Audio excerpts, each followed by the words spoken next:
rolling it back into that moment when you guys are sitting at the table, going back and forth with some of the questioning. Balzabul turns towards you, Anakin. There is some reason that you're here, right, Anakin? Something you're searching for. Did I say what I'm searching for, or will that be a tick against me? As long as you don't lie. Interesting. I'm searching for someone. You believe they've come here? If they came here, to be honest with you. This music's a little joyous for speaking to an archdemon. So he will say, I have heard tale that he was supposed to be here. Don't believe he made it. And now you're trying to get into my mind. Oh. I don't believe you. On the contrary, friend, I'm already in your mind. He's still affected by the zone of truth? Yes. Right? Mm-hmm. Huh. I wonder how concerning that should be, that he said that. No, all. One might call me the all-knowing archdemon. All-knowing. Interesting. Well, what to say? I just say, let's get this over with, so you get out of my mind. You see him just smile. Like the mask is just smiling. It isn't unmoving. And he'll lean down towards Drake as well. And you're an interesting one. Surrounded by a powerful individual in your life, aren't you? I won't say anything. Okay. He just kind of chuckles to himself. Every time the sound is coming from his face area, but the mask is unmoving. Well, you know where to find me if you have any more questions. I shall be here. He leans back in his chair. Does anyone else have any other questions that they would like to provoke back in this flashback? I don't like interacting with demons. You see the painted smile on his face starts to get wider and wider until it gets all the way up to like the cheekbones. Yeah, I think I already had enough a lot happening. A lot in the last session. I've seen this happened all real time together. So yes, my zone of truth would be active for Anakin and Drake. So you would know if he is lying. And previously, for those of you that were not here, he said, I look forward to... as you guys were leaving, he was like, I will look forward to the day that you guys essentially come back to get rid of him. Because he knows that day will always come. So... Interesting. Nobody now, else... Oh, go ahead. When you say get rid of him, as in like... Send him back to the abyss. You know, like, you guys are adventurer do-gooders that are bound to be at war with him, right? Like, we're bound to be at war with him, but does it sound like he expects us to beat him? Or... Not necessarily. That wording is kind of interesting. He thinks that you guys will come back to clash at some point. Okay. He knows his own capabilities and where he stands in compared to the other archdemons and you guys currently. So I think that's a little bit of a foreboding thing, is he knows where you guys are now. So I think that's why he's more future-sighting it. Plus, I think he'd be able to sense a little bit of fear from some of you that are uncomfortable with the situation. And yes, I also did get a question. These what you call them, brands? Are they visible to everyone? Is it like, or is it something that only the person kind of sees, depending on where it is? Only you have a discernible like energy within you. You don't know. You as a player know, but your character can't perceive them in any way. Only Okay, because so he not was like telling you visible about them. tattoos or anything like that. Correct. Yeah, he told you that is part of what his ability is. Okay. But he did remove them when you left as part of the deal. If you all don't have anything else, you can conclude this flashback if you'd like.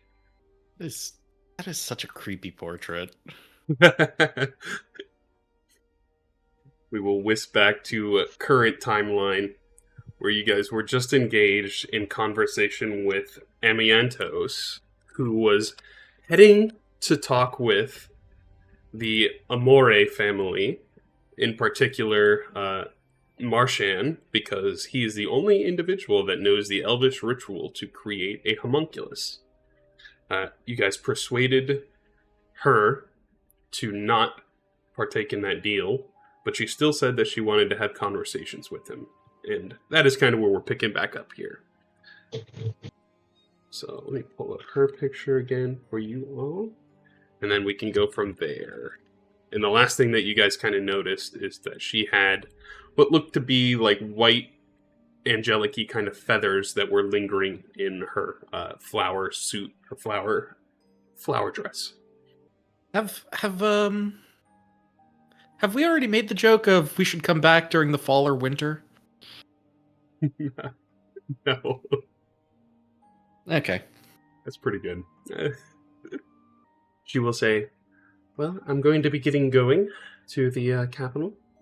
And if, hopefully I'll be able to see you all again before you tentatively leave this island. I'm going to be returning to Haven again after. We'll give you a steady nod then and start to walk towards the Capitol building. Which is a little bit of a jog from here. You guys tailed her most of the way up here. So she heads in that direction, maybe a couple like 30 to 50 yards into the distance before getting to the building. And that leaves you with your guys' party and where you all would like to go.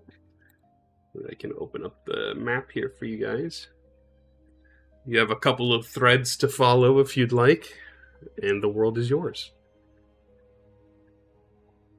Which direction do we see Amiantos go in? Is she going... So you guys are on the northwest side of Seraphim. So she's heading kind of due east. You guys would probably be able to see the crest of the Capitol building from here, cut through the trees. So, not terribly far. I'm like, wait a minute, isn't Haven that way and I point north? Oh yes, I'm going to have my conversations with Marshan still. Haven't seen him in a while since he was kicked off the council. Do I believe her in the way that she's still just gonna chat not about the homunculi? Go ahead and give me an insight check.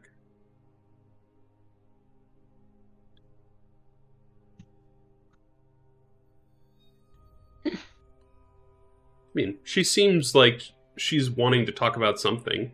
Maybe even possibly learn, worst case, but it doesn't seem like she's going to have him create the homunculus, no. She seems very distraught. Like she's normally the ray of happiness and smiling, and it seems like that mask is starting to fall off. Yeah, I'll be like... I mean, you're free to do as you wish. You already said our piece, but hopefully, as you learn, it may not be worth seeking out the homunculus, I feel. I appreciate the input, and I'll definitely take it to heart. As you're kind of looking at her, she has both the little wooden heart and the little leaf necklace that are wrapped around her neck. I shall see you all then soon. Yes, be careful out there. You as well. So long. Gives you a nod. Continues gracefully moving through the marsh.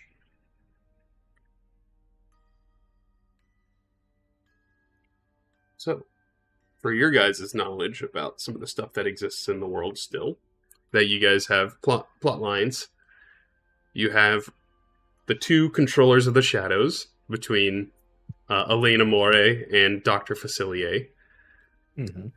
You have you dropped off the family, reunited the family together. You have the homunculus within El Wrath. You have Kazer residing within the Emerald Scar. You have the council in Sylhaven. And then the giant frogs, the giant toads within Willow Rest. Those are the current plot lines that you have knowledge of. And of course, you have the meeting with individuals within the hunting lodge for you, Mira. I don't want to go fight that demon, dude. The archdemon? Yeah, let's go take him out. Someone said combat. Let's go do some combat. No thanks. I want to live. I don't think we're very prepared to even think about facing that man just yet.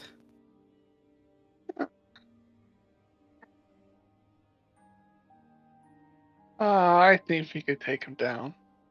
Just rip that damn mask off his face. Honestly, we know nothing about that mask. That could just make him stronger or scarier. Or I say we don't mess with the demons. Like, unless they become a problem.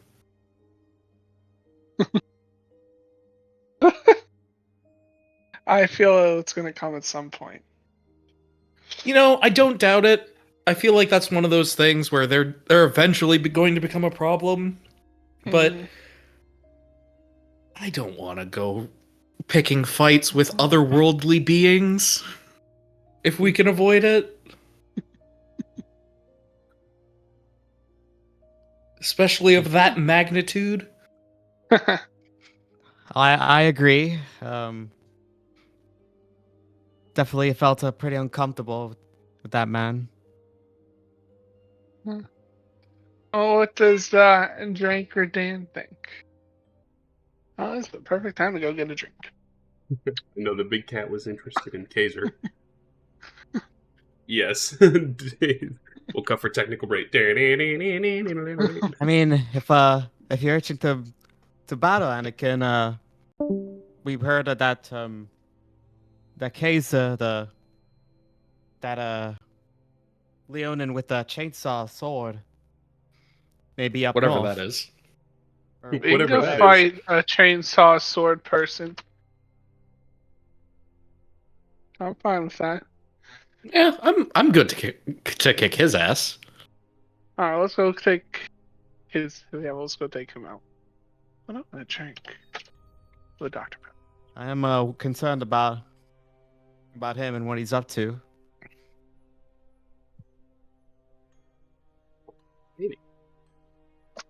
So the travel towards the Emerald Scar is approximately 3 days back, direct to northwest travel. So, who you guys are helming together? There's 5 of you. Let's have everybody roll survival check. I think I'm good at these.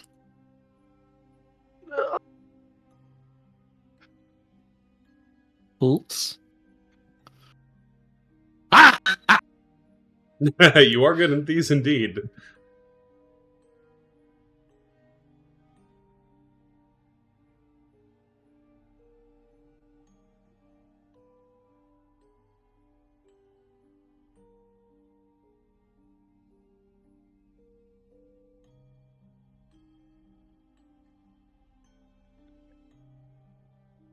So, the first day through travel goes fairly smoothly. The forest lays quiet. Oh, I see green on Discord. The big cat. It was green and then it died. Wonder if it changed it on in the settings. Mine does that all the time.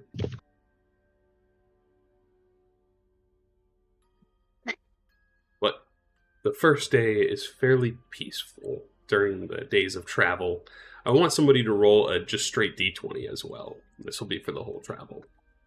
I'll roll that d20. Do it. Wait. Oh, almost. Hopefully 7's not terrible. So, once again, on this island is the land where you can't tell fairy tales or else they come true. The days that you are traveling, you've seen a couple of strange phenomenon before, but this time it doesn't seem like anything of impact is made aware to you guys. Let's roll 2 more survivals. Next sequence. I'll roll one. I'll let you guys roll that, since I rolled a 20. Okay. And we'll roll the second one. I'll do it. Okay. Never mind. Mira, go ahead and roll a d8.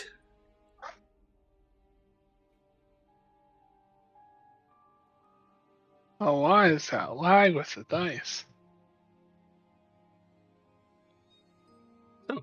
The next 2 days end up going peaceful as you guys travel up here to the Emerald Scar. You would notice that as you guys are crossing High Elarath, the town seems to be in an uproar. Many people are starting to flee, bandits and slaves alike that were captured here. And you can probably see a little bit more damage that is tossed throughout the whole town. Something here, which you guys know, has started to become more aggressive to some degree. But that would be the main thing that you guys note on the third day of travel. Aggressive, as in It's causing like- more damage and probably not being as Okay. subtle as it was. Before, it was people just disappeared. And it wasn't too crazy. And now it seems like people know something is up.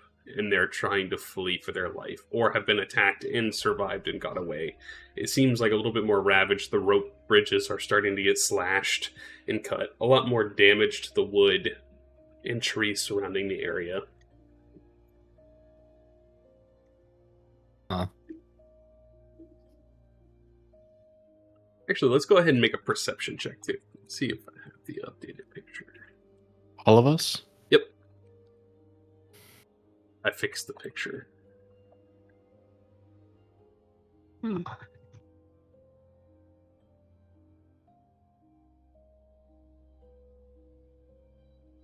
What's the meaning of it? That actually shows you still have the picture open too, William. Which picture? The hollow one. So, you, Fulwin, you see sitting on top of one of these like huts that's built into the trees. You can see this creature just sitting there, writing something in its book, and as it's writing, you can see blood dripping off the bottom of the page and on top of the building. And then as soon as it finishes writing, you see the blood disappear. And then you see it start to flap its wings before it itself disappears.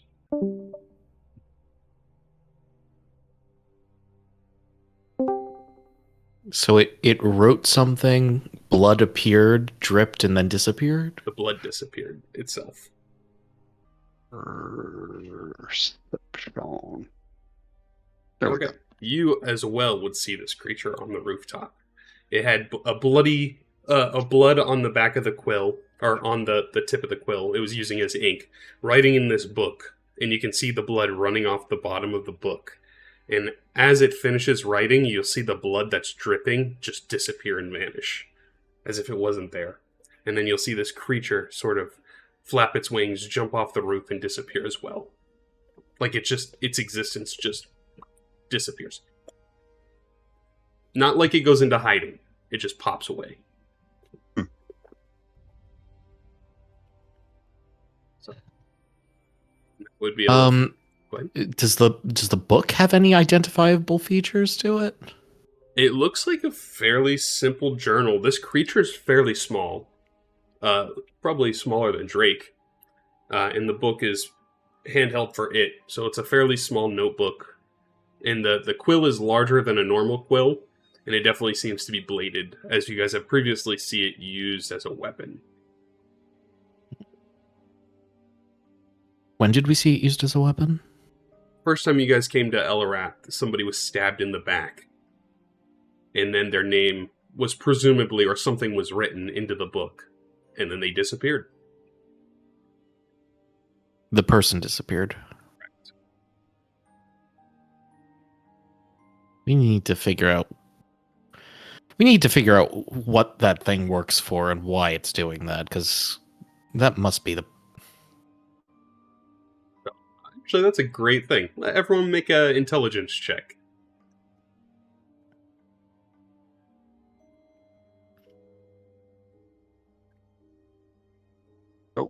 Not me.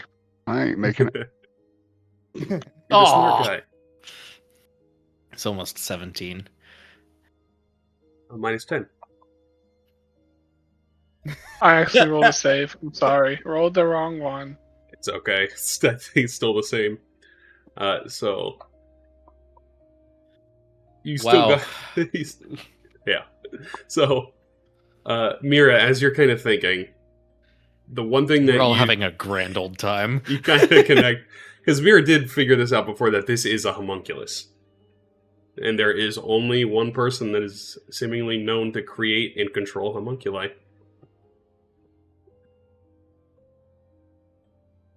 It's Marshan, right? Yep.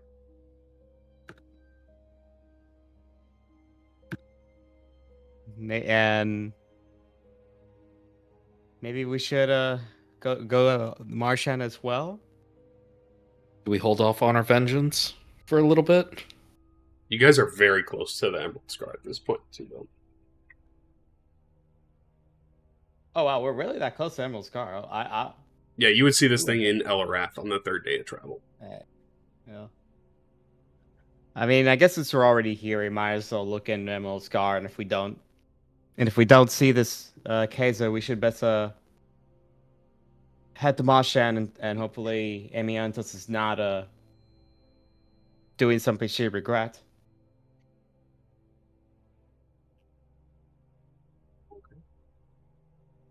We'll say, too, as you guys get a little bit closer to this cave entrance, that marks the entrance for the Emerald Scar, you do hear a soft hum, like a idle chainsaw. So you definitely get the feeling that he is in there. Chainsaw! Chainsaw! Glaive saw! So, as you guys get a little bit closer, you can hear that sound, that little hum, echo through this cave and out the mouth. Peering into the cave, it's fairly lit, actually. Like, it's a little dim just because there's not direct sunlight. But the cave itself is lit up by what looks to be these, like, crystals of some sort. This would be the, like, entrance that you would see from the mountainous area where you guys are. This cave opens up, and then it just descends deeper and deeper and deeper. Both slope-like downwards and northwards into the mountain itself. And you can see this lush, green, kind of verdant forest that is within this cave. It's kind of like a different sense that an ecosystem like this can actually grow without sunlight. And I think you guys would smell... It would have this, like, misty, sort of, like, humid-like smell to it in here. Almost like you're smelling fog in the morning.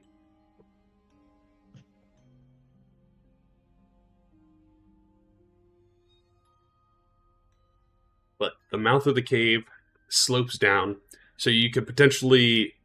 It'd be a little bit of a challenge to get back up, you'd presume, because of how steep it is. Because you're going essentially directly under the earth and deeper in, kind of like at a 45-degree angle. So a little bit of a challenging way to get back up on foot. Might be a little bit easier to set rope and climb down, you'd presume. Or fly. Or just be a complete beast and just run up the slope like one of those monks on the mountainside. That is up to you guys how you would like to descend within the Emerald Scar.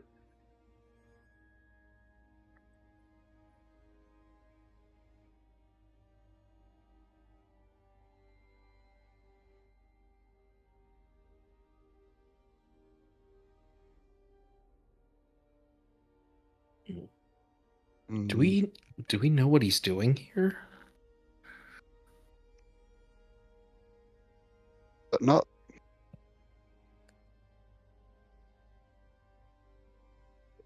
So you guys just That gonna man is still a mystery. Do we know anything about the Emerald Scar? The only thing that you guys were kind of aware of is this seems to be like a place of seeing people who have passed. It's sort of a way of spiritually connecting with them. So some people would come up here and, or down here, and pray or meditate to commune with the spirits.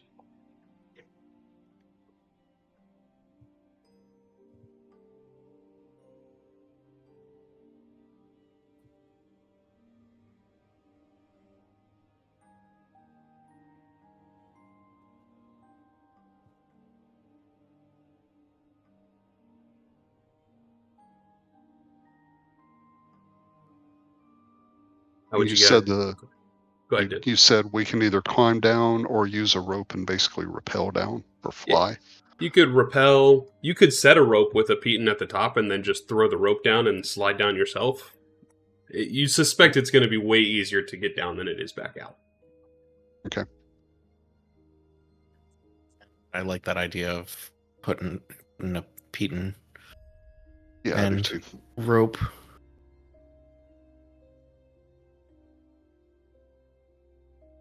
So you guys jig up a Peton with a little bit of delving rope and toss it down. You see it kind of like tumble till it hit. How long is the rope that you guys have? Like 50 feet or 100? Well, I've got a 50-foot rope.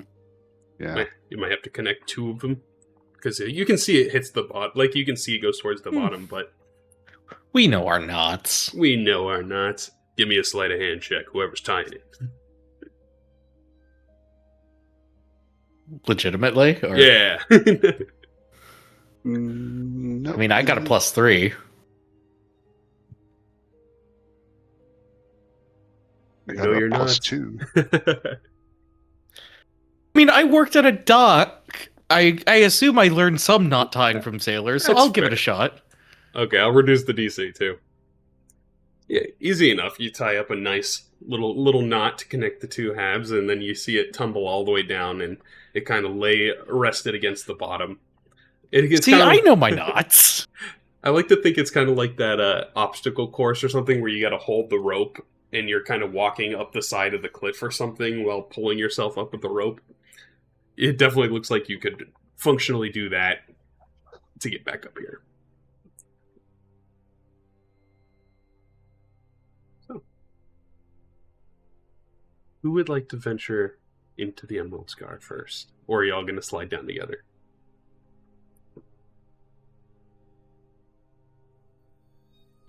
I'm kind of squishy, but I can do it.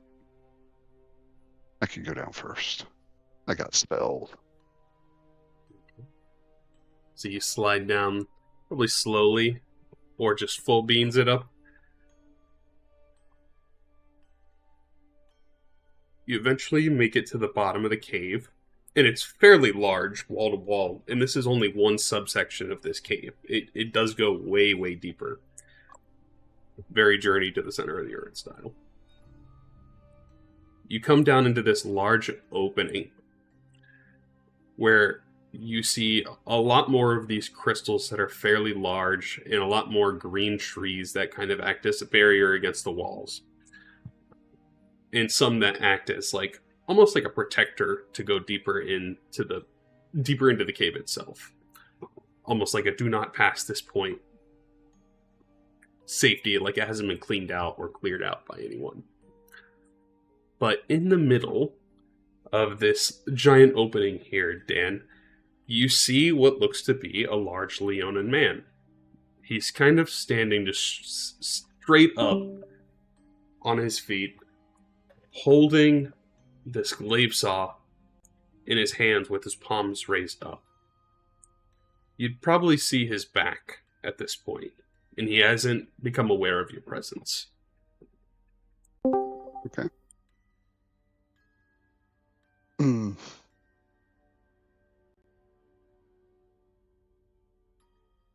He does not know we are here. And you hear that Nice. soft... And I'm the only one down there at this time? At this point, yes. Ooh, do I want to take him on by myself?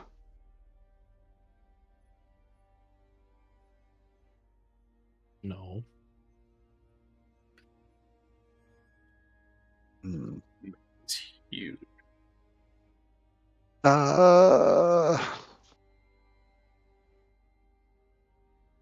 Is anyone else sliding down? I'll slide down. Yeah, I'll probably use my greatsword to slide down. Slide down as well. There we go. No See, this is fear, gonna be a no whole lot- fear.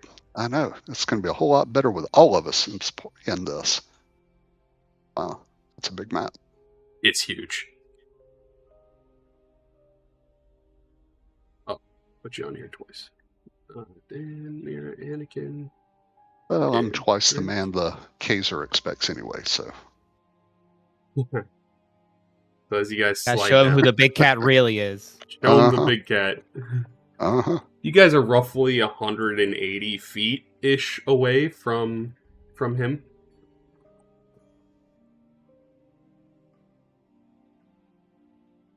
And you see he's just standing idle in the center of the room. As you get down here, you probably see a couple glitters of... They're kind of like motes of light that flicker by your head and kind of linger and drift in the area.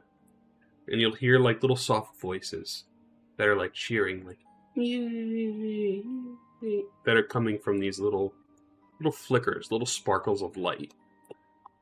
And you see some of those motes drift towards Kazer, standing in the center of the room.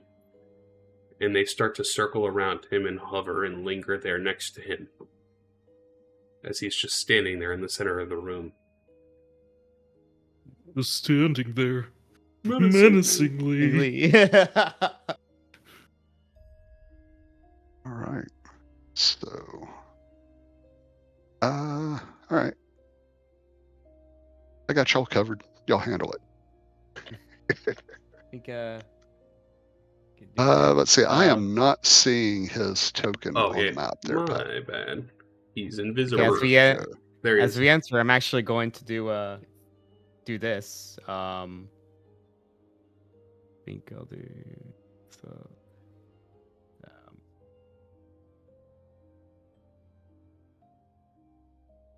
Yeah, I think I'll do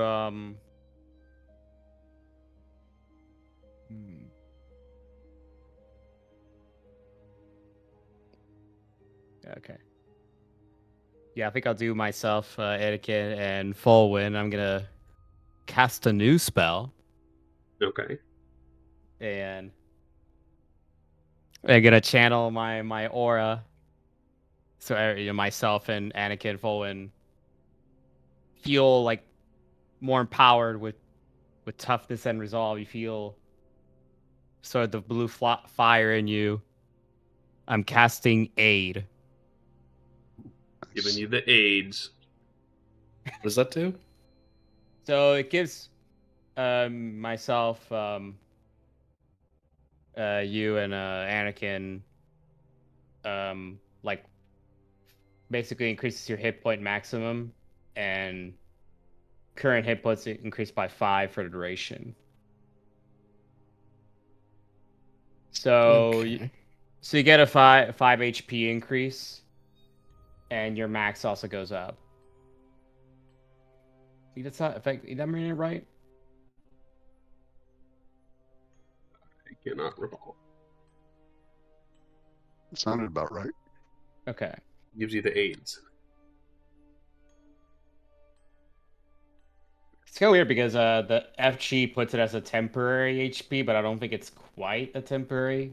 Yeah, because it can be healed back up, essentially. But it probably Alright. does that so it's easier to remember. That's fair. Yeah, it's harder to keep track of. Oh yeah, my max HP has temporarily increased. Yeah. Mhm. Essentially, your wounds can go to -5.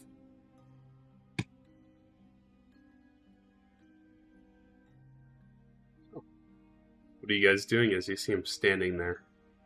Does he seem like tranced or? Make an insight check. It's a good question. Insight. Nope. From the back, it's a little hard to tell.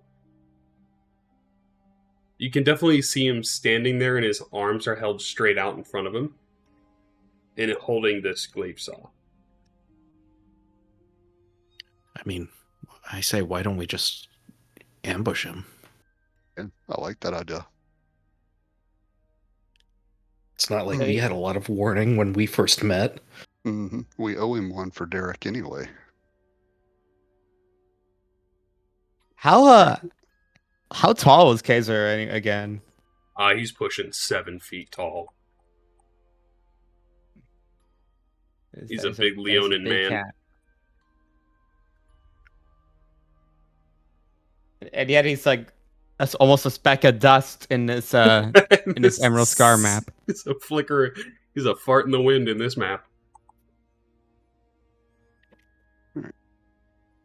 So I can buy us a little bit of time because I can drop a spell on him from 150 feet out. I mean, I'm an archer. I can hit him from wherever I want to be. Yeah.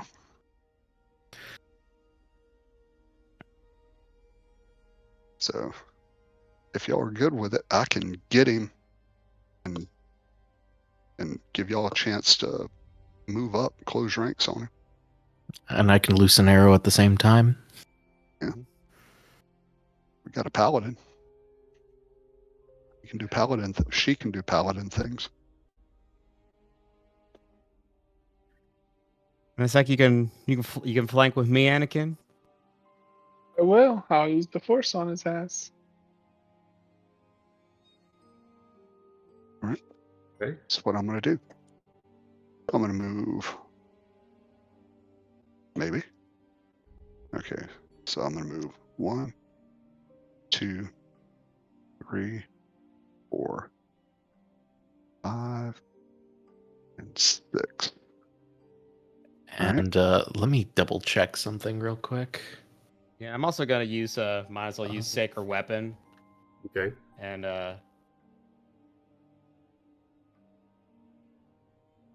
Let's see. Range is 150 for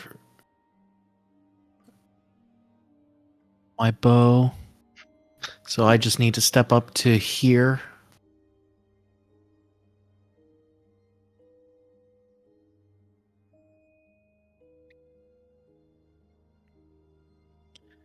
And I guess I'll hold until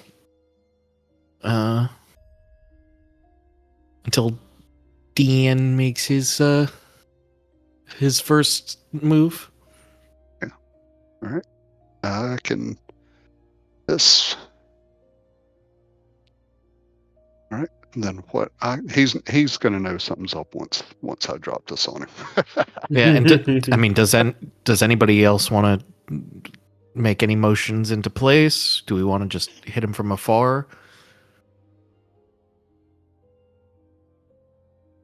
Set the stage.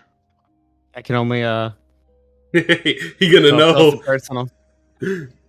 Knock knock. All right. Who's there? All right. Door.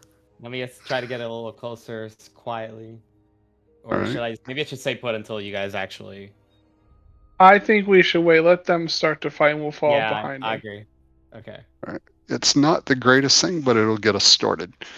I'm going to drop Hunger of Hadar on him. Let me just at least. What does that do? Why can't I move? Can I move? Or... Yes, you probably have to zoom in because Oh. the hexes are very the scores are very small. As you drop that, Fulwin, you also had a trigger for your bow, right? You're holding for I was action. gonna fire an arrow at him. So go ahead and do that, and then we will roll initiative. Okay. And can I use a one of my charges on my bow on this? You certainly can, and you will certainly need it. Ooh, nat 20. Nice. God damn it. And then initiative. God. Actually, I'll use a superiority die to do a precision strike. So that adds 1d8. So my attack against him would be an 18. 18 misses. It hits him. Fuck. It hits him, but it just kind of like is barely sticking out of this like tough hide of his. But it does hit him? Thematically, he didn't dodge the arrow. He just has very hefty armor. Well, so the reason why I ask though is would the It misses his armor class. But thematically, he's not moving out of the way.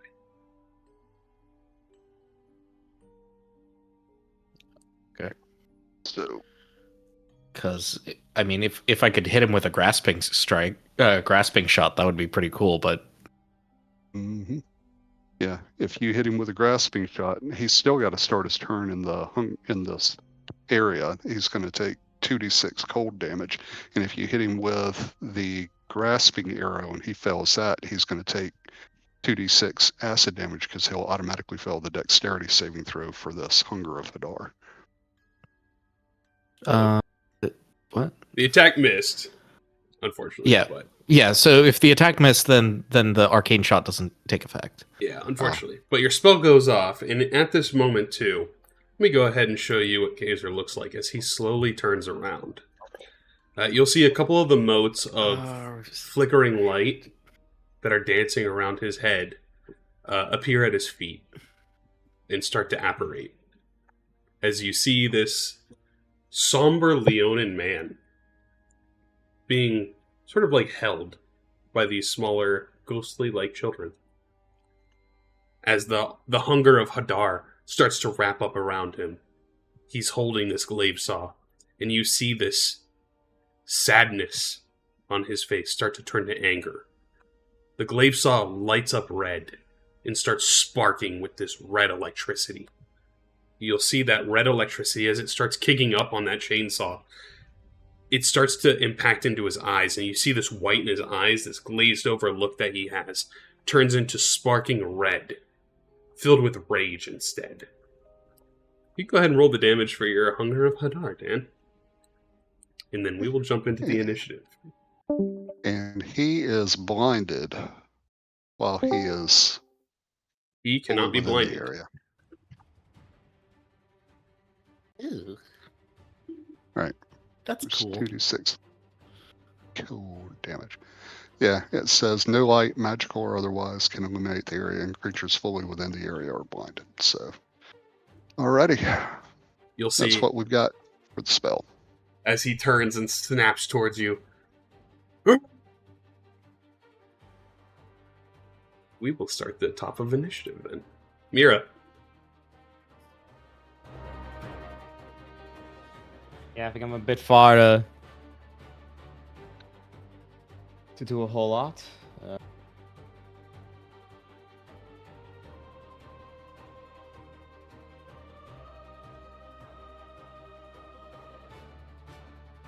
I think for now it's gonna be maximizing movement. 10, 15, 20, 25, 30. Can I what? Love my music.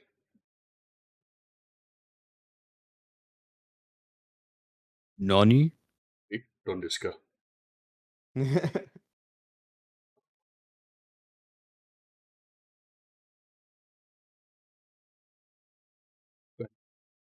All right, so I think I'm gonna have to action dash to get more movement.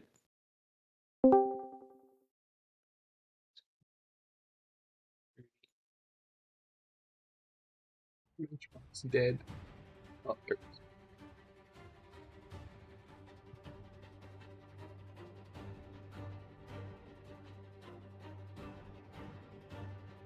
All right.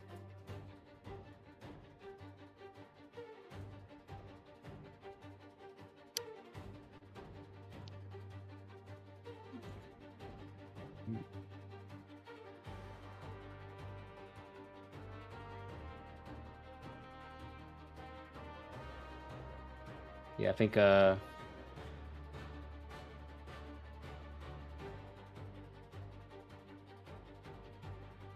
with that ought to end my turn. It's going to be his turn. He starts inside the Hunger of Hadar, so he'll take another damage because he is not moved yet off of the sneak attack into this turn. So, go ahead and roll the damage. Where's the damage? No. Alright, okay. So he is standing there. And he turns and looks at you, Dan. And with a flash of fire that comes from the glaive saw, he'll disappear and appear about 15 feet in front of you. I gotta move this for a second. Okay. He'll appear 15 feet in front of you as the flames. And he just kind of steps out, charging, holding this glaive saw. And he is going to attempt to ram it into you. As he is running towards you with this glaive saw, you'll see these little spirited Leonin children follow in suit, flickering to float next to him to catch up. And you hear them shouting, "Kazer, no! Kazer! Kazer!" Like, softly towards him. And you'll hear a second voice. The origin coming from Kazer. Say, "You live now." As he is going to charge at you, akin to a minotaur, with this glaive saw. I'm going to use a shield spell. You can see the result of the roll before you do that, if you would like, so you don't waste the slot, if you want. Let's see. You rolled a 27. Okay. I'm going to assume that shield's not going to help you. Yeah, it's not going to help me. Yeah. Okay. So, he is charging. He moved more than X number of distance. He needed to trigger it. So he will do double damage on this. Oh, shit. no. Oh, Dan's dead. Oh no! oh my god, he actually is! 62. As he steps forward Wow. and slams this into you. What's your max HP? 24. No. He slams this glaive into you, lifts you up into the air, and runs the chainsaw through you. And you see the children. It's only a flesh wound. The children are holding him and just, "Stop, Kazer, stop, stop." Go ahead and make a death saving throw.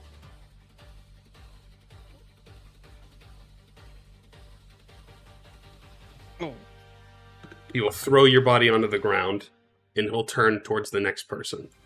As you see, he starts to fall into this daze. And that'll be his turn. Oh, that's not good. Dan, go ahead and make a death saving throw.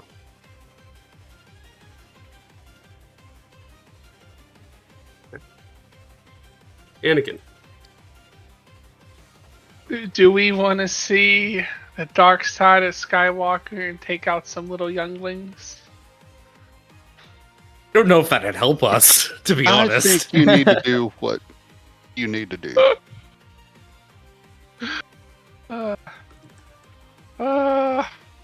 I'm not that cool. I can't hurt a kitty cat. Not that tiny, anyways. 1, 2, 3, 4, 5, 6. I'll go right here. That's 30 feet. Can I? I don't think I have any healing spells. Sure. But as you get closer, you do notice as these ghostly-like Leonin children are grasping onto Kazer's leg, which he would be standing next to Dan now, because he had to move to attack. We'll say there. They're holding onto his legs. You'll see the red lightning-like energy in his eyes is starting to disappear and go back to that glazed-over white color. Gotcha.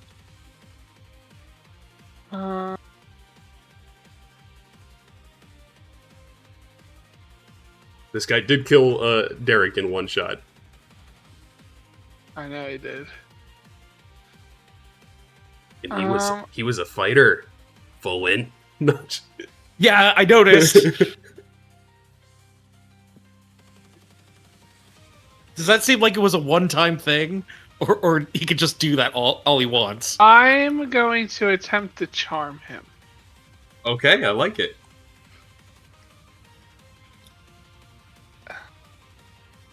He got a nat 1. You're going to learn That something means I here. charmed him? Yeah, so you're going to learn something here.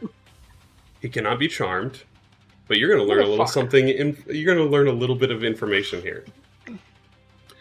As your spell reaches out to him, to penetrate into his mind, to charm him, calm him down, you find yourself standing within the consciousness of Kazer.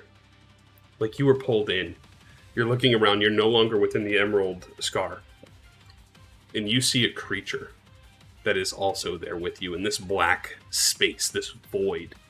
You see this massive demon-like creature with cracked skin that is filled with red lightning bursting throughout. He has these horns that are easily 4 feet apart, dripping with necrotic energy. And he's staring at you with piercing red eyes. And he's probably approaching 15 feet tall. Hunched down looking at you. He is mine and your soul is next. Make a religion check. Shit. My religion's not really that good. Oh, let's see if we're lucky. No. The only thing you'd probably know is that you are staring face to face with a potential archdemon. Potential. Well, we're getting that demon battle today. Okay. As the spell fails, you are ejected back out of Kazer's consciousness. Back into the battlefield. And as you're looking back here, you see the glaive saw is filled with that same red lightning as that creature was.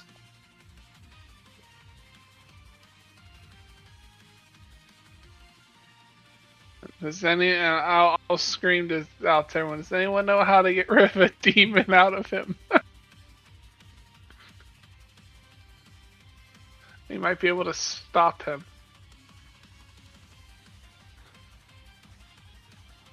Does anybody have heat metal?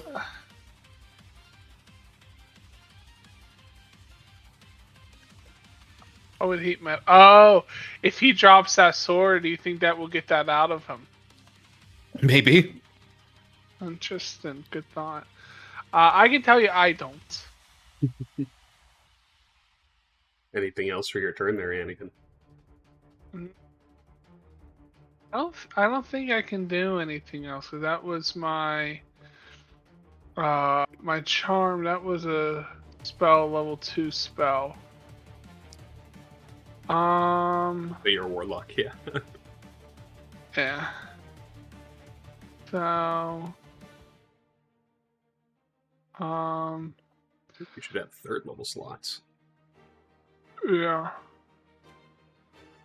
I guess that I can't pick up Dan at all. Unless you had an action for healing or some sort of healing spell, unfortunately. I can't just slap him in the face, tell him to wake up. You can give him a pat. You definitely see he's got this massive hole in his chest that's just pouring blood out from where the blades were revved through him. Alright. I will just. Could I hold a spell? Use your action already.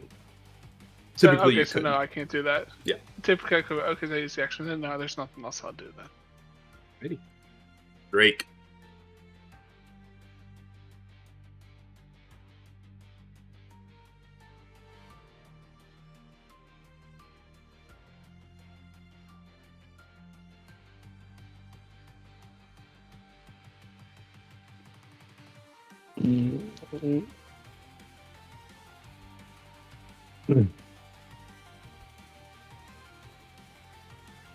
Um.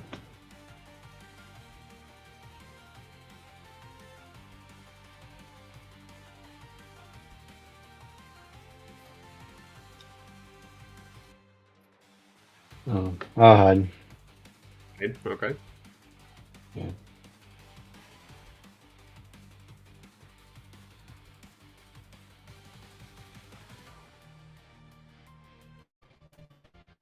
Okay.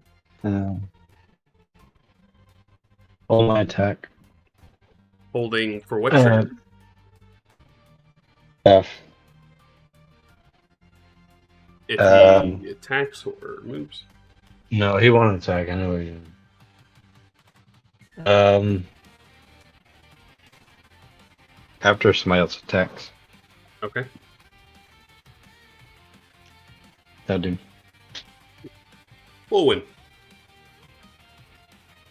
Okay. First things first. The realist. I'm gonna do this. Okay. You see the wound on Dan's chest close up just enough to stop the bleeding, and Dan catches breath. Then I will move 5, 10, 15, 20, 25, 30, 35. I will fire my bow.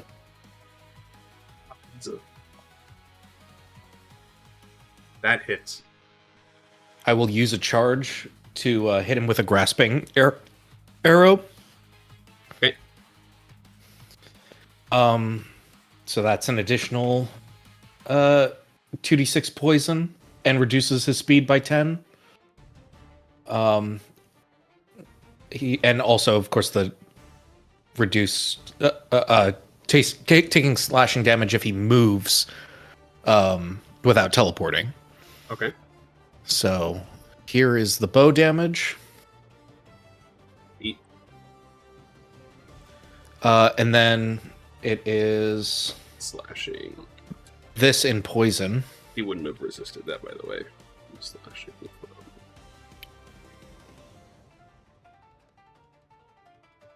Poison, he is immune to. Okay.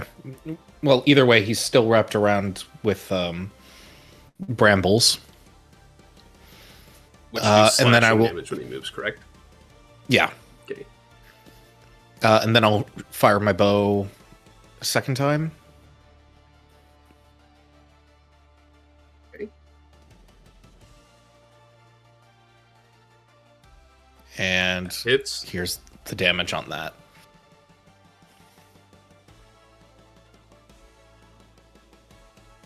And that's my turn. Fixing one thing in there. Mira.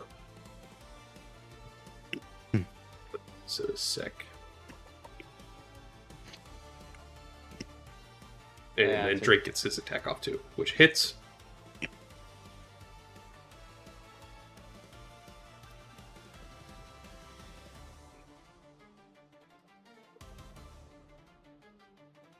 Fixing his stat block too, so we'll have to keep doing this. There we go. Oh, I did fix it. Sweet.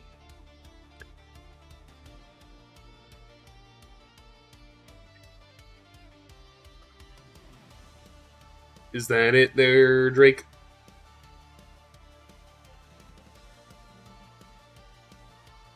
Yes. Alright. Mira, you see these two attacks that he's been hit with. They seem to barely do much damage to Kazer.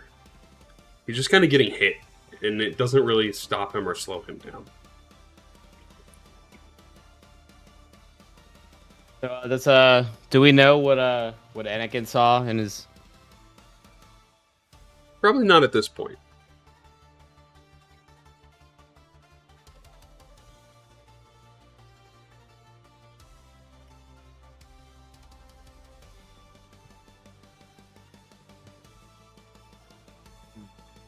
Unless, Anakin, did you shout out that you saw a big creature? Big demon I creature? said I saw an archdemon. Oh, okay. Okay. Yes. All right. So I'm gonna move about here. 10, 15, 20, and as I approach, I'm gonna cast protection from good and evil. Okay. Myself here. Or evil and good. I don't know why they call it evil and good and not good and evil. Definitely is backwards.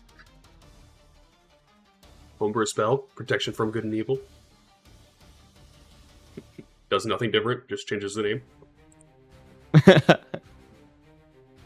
Honestly, not the worst idea.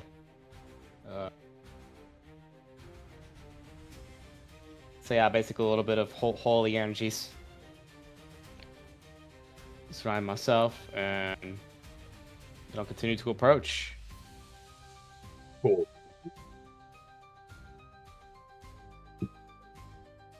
Let's see. Fortunately, not much bonus actions I can really do. So I think I'll just have to end my turn, and hopefully the next one I could actually maybe attack. Okay. So I'll tell you what here. He's going to run. He'll run past you, Mira, so he'll take the slashing damage. Dan gets an opportunity attack from melee. He does have a -10 to speed He has a -10 to speed. because of the That changes grasping. things. That changes things a little bit then. I need to see his range on this. He can take an action to remove the brambles on a strength save. Nah, he won't do that. He'll still just trigger 5, 10, 15, 20, 25, 30, 35, 40, and 45. That's with the -10. So, Mira, you get opportunity attack, and Dan, you get an opportunity attack. As he runs past. We're going to try this. Fortunately, misses.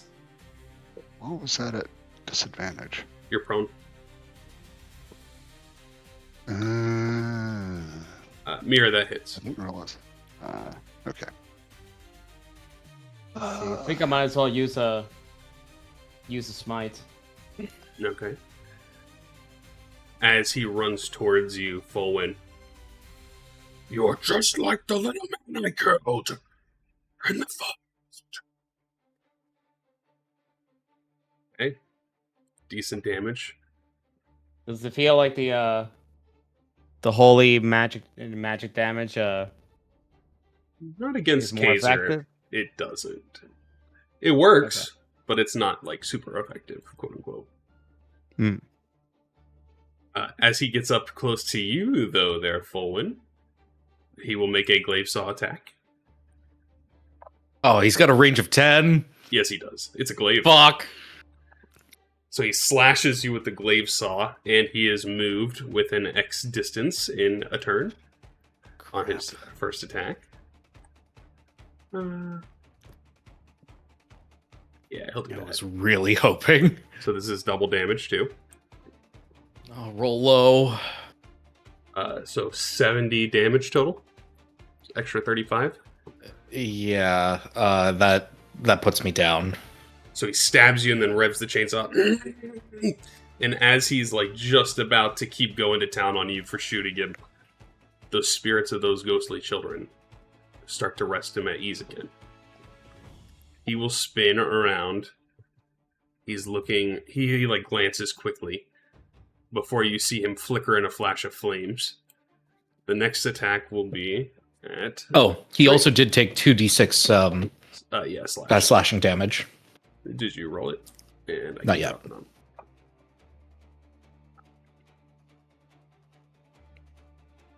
And as he cuts into you, by the way, he heals up a little bit.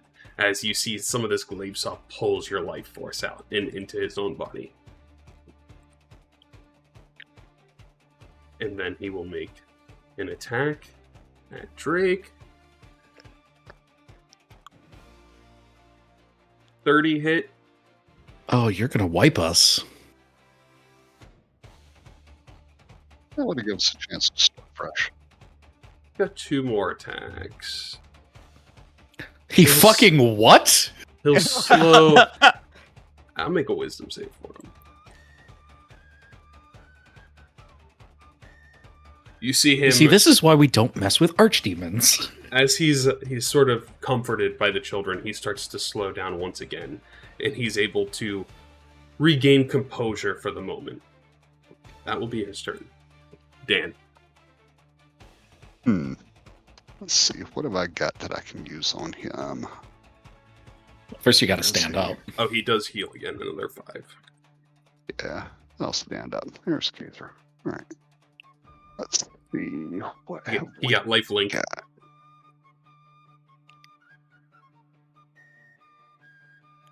Stand up. Let me remove What kind that. of that's a Constitution saving throw. He seems very good at Constitution saving throws. I will give you that. That's what I was just sitting here thinking. And potentially Um, strength. He's a big boy. So let's go on the chance that he is subject to 4 wisdom. I'm going to cast Dissonant Whispers on him. Kind of bounces off his mind. He takes half damage. Already. That's my turn. I'm ready to die. He spins around. Anakin. Uh,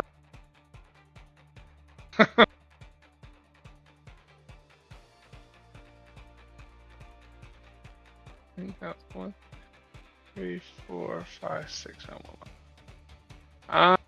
I will do an Eldritch Blast on him. I got nothing else to do. Oh, and then okay, you got hold kicked. Yeah. Oh no. Also, Drake, I want you to go ahead and roll a history check for me, please. Because you would be in range enough to hear him say all these little children chanting his name, and you can kind of hear this twinkling sound, and you hear this crowd uproaring, chanting his name behind the voices of the children. Kazer, Kazer, Kazer. And then you see these little Leonin children just clinging onto him, pleading for him to stop. So we cut back into Anakin getting back in here. We'll answer that history check after what that is going to entail.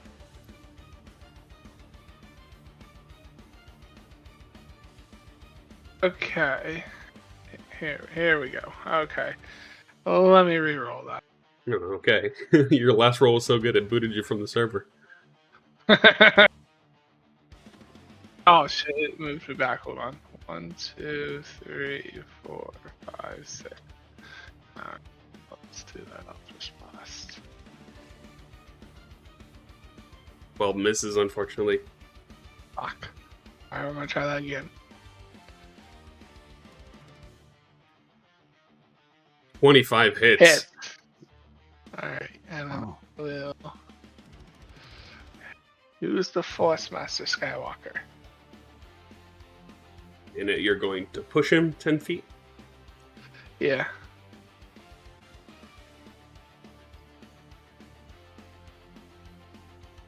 What about Support it? push actually helps and might help this fight. That's all I can do. Alrighty. Drake, as you are here sort of witnessing some of this from the spirits and these little voices you're hearing, you think back to where you came from. And there's tales told about Kazer. Kazer being the great champion of the pride rock, essentially, of Kalor. He was a great champion of the Leonin tribe there. But he was... Legend tells that he was exiled and has not been seen since.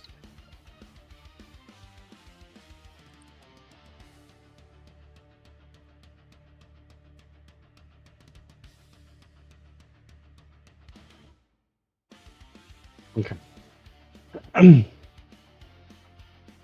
Obsidian Hollow. That'd be the Pride Rock.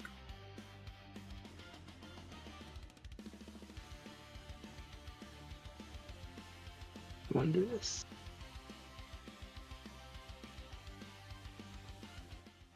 I'm going to cast Silent Image. Okay. And I'm going to have the children be surrounded by him. The children be surrounded by him. Or him being surrounded by the children. And physical manifestations. Alrighty. More children, basically. More children. Let me see here.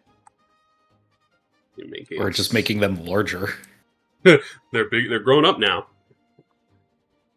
Okay, I like it. You see, for a moment, he kind of like pauses. It's like he stands motionless for a second.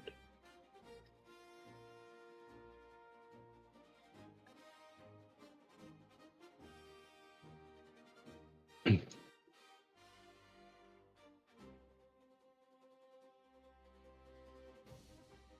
think in that effect too, you'd probably hear the voice coming from within Kazer scream, "Get them! Get him now!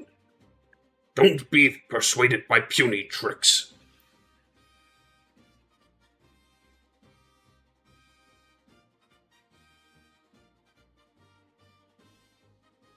Hmm. Okay. He's still standing there.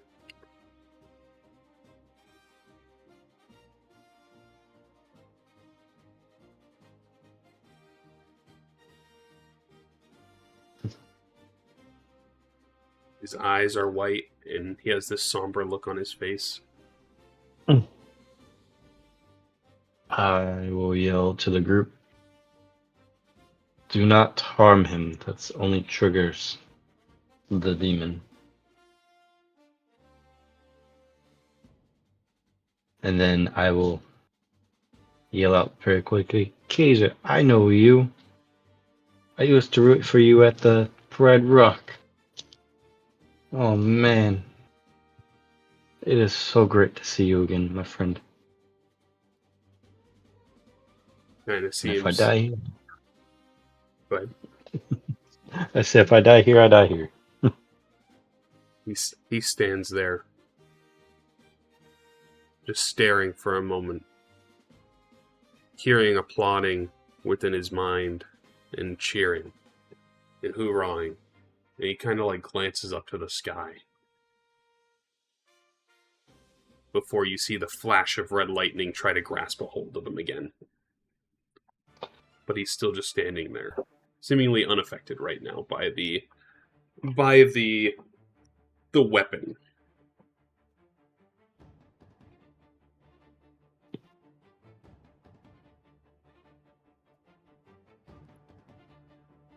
Is that your turn, or would you like to try to move, or? I'm going to.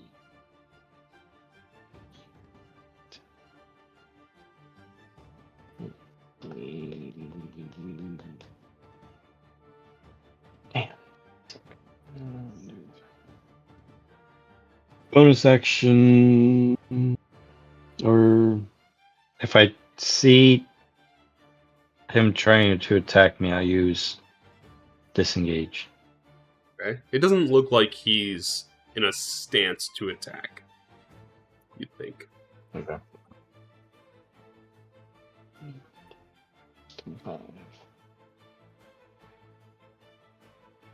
I use bonus action to dash. Okay. That's my turn. Bolwyn, go ahead and roll a death save.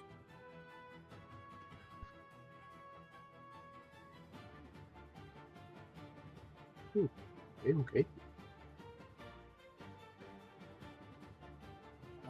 I want everyone roll a d100. Sounds ominous. Sounds ominous. I like it. Mighty free.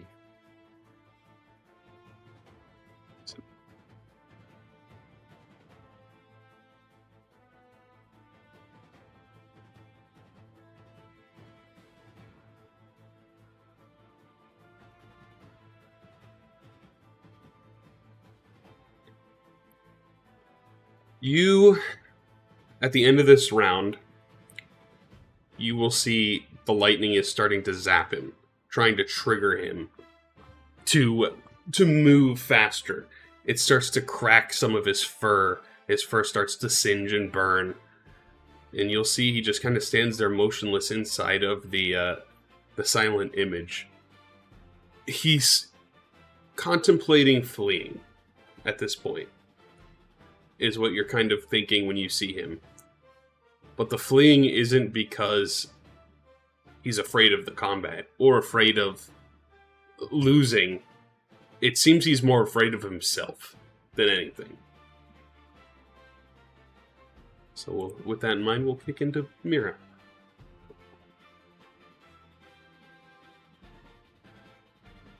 For now, 5, 10, 15, 20, 25.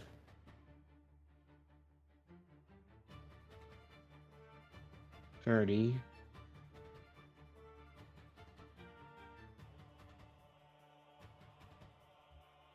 See.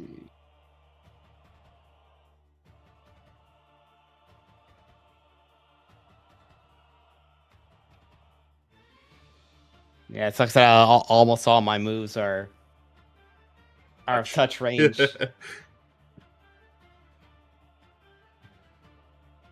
But yeah, I think I'm just gonna try to head towards foe and if possible, try to heal him when I can. But unfortunately, can't be this turn.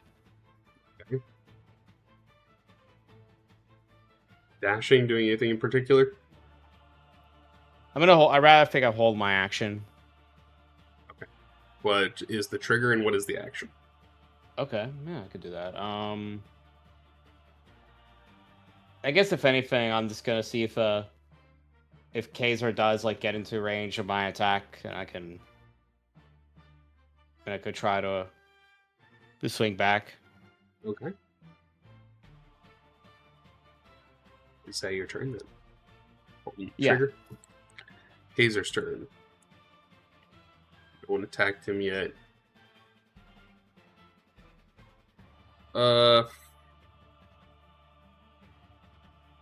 You'll see he kind of like one hand is clenching his head and the other hand is holding on to this weapon that he has. He is going to hold his action as well, seemingly, as he starts yelling, "Get away! Get away!" And as he takes a deep breath in, you start seeing this red lightning flickering off of the glaive itself. And his trigger, I'm not going to say what the trigger is. Dan. Let's see. I think I'm going to try calm emotions on him. Really like it. Okay. All right. Calm emotion. Put that on me. Oh, sorry. You're good. What the hell? I'll say he has disadvantage on the save as well. Oh. All right, let's try that. That's the concentration. Right. Concentration. Well, I was trying to target him. What's your spell save DC? It's a wisdom save, right?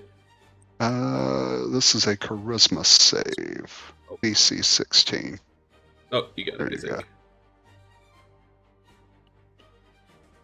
He failed at the disadvantage on that one with both of those. Let me see. All right. So he failed against your DC.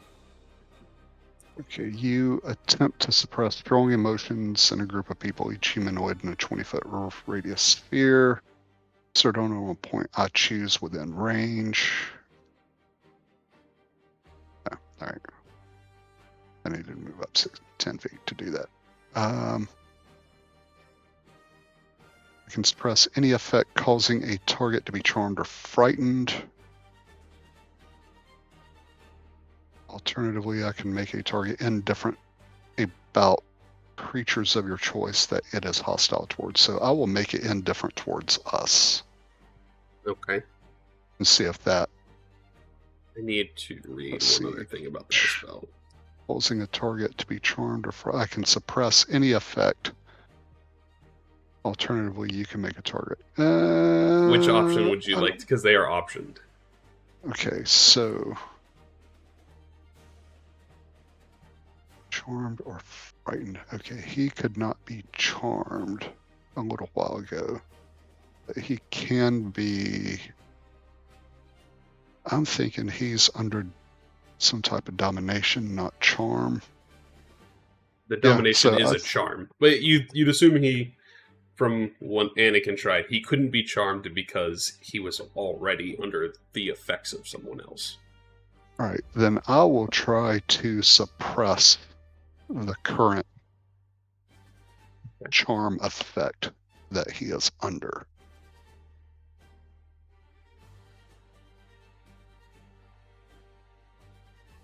What's your spell save? 16? 16. Okay. You see Kazer for a second, the red lightning stops on the glaive. The glaive stops spinning, and he just kind of stands there. You see, he's kind of like just lost for a second as he's just standing there looking at you all. Where am I? We only have a minute, guys. That's how long this spell lasts.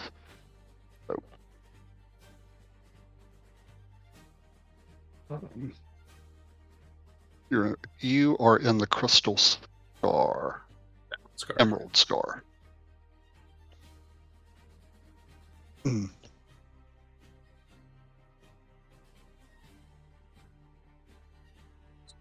Or do you think you should be?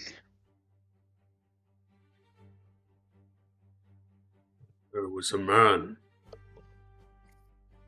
with a red hat,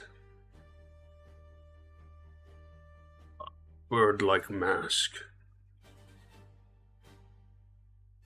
and a blue cloak. I was hunting him.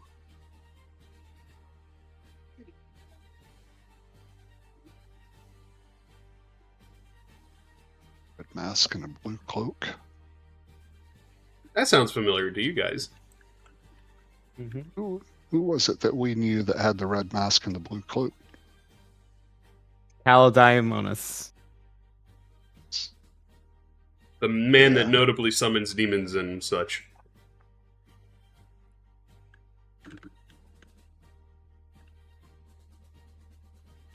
Yeah.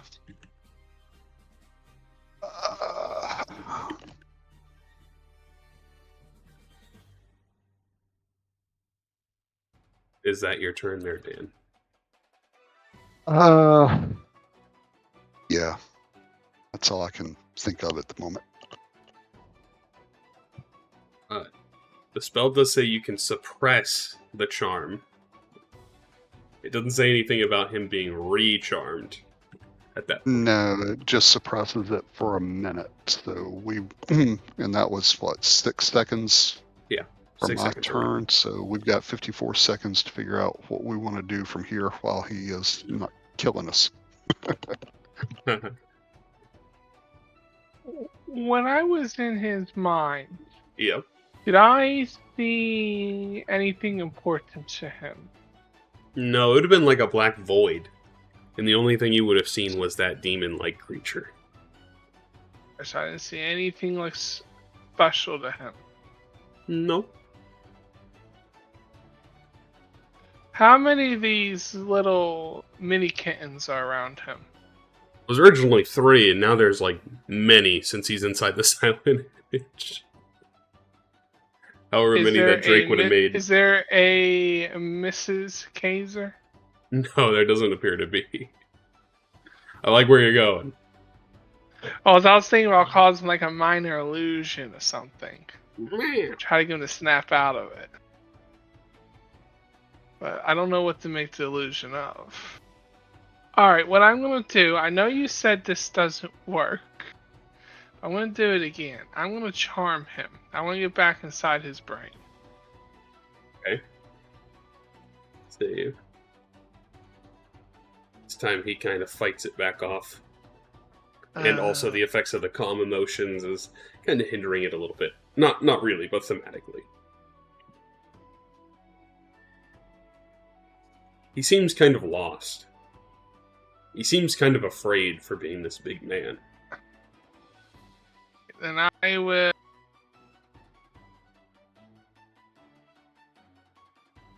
Since I can't do anything else, I guess I'll stand my ground. Okay. Drake.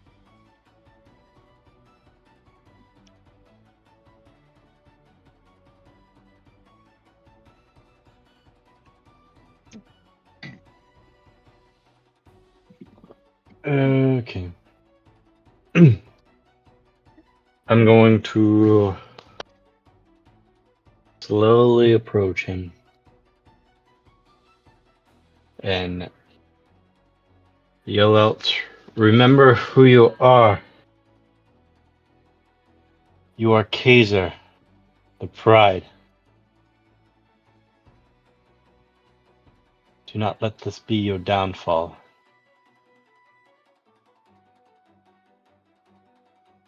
And then either use the current minor illusion to have the old Kazer pop up behind him, or just cast a new minor silent image.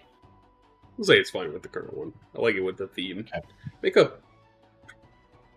Make a persuasion check.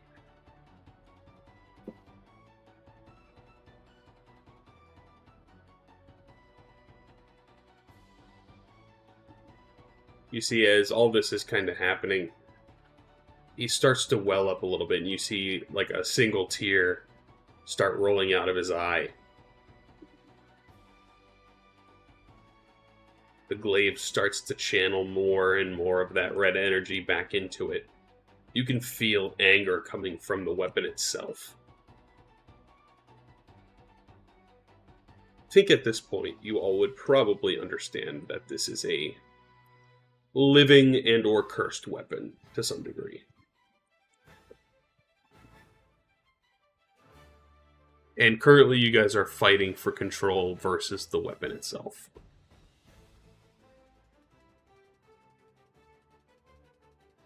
Is that your turn there, Drake? As you see, he is currently like just standing his ground.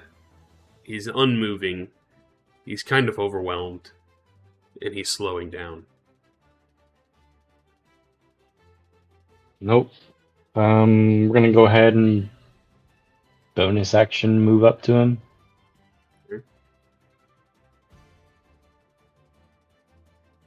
20, right in melee range.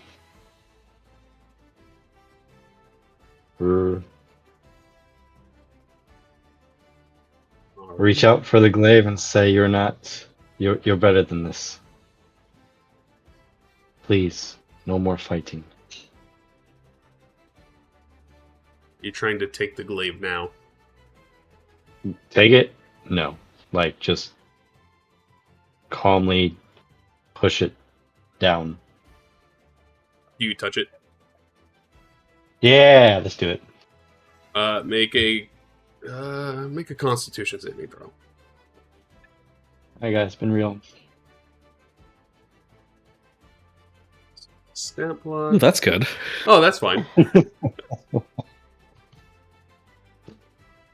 It's not that bad. Mm. It's not as bad as his other stuff.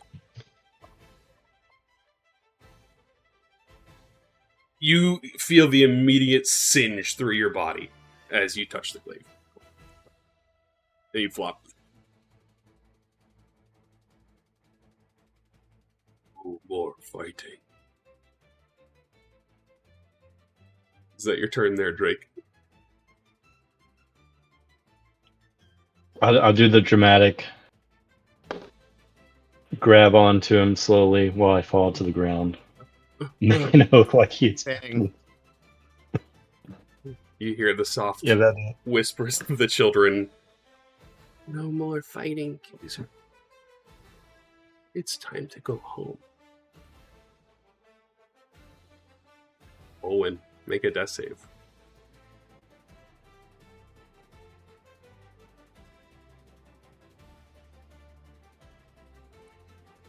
At the end of the round, Kazer, you guys have survived 3 rounds. He will scream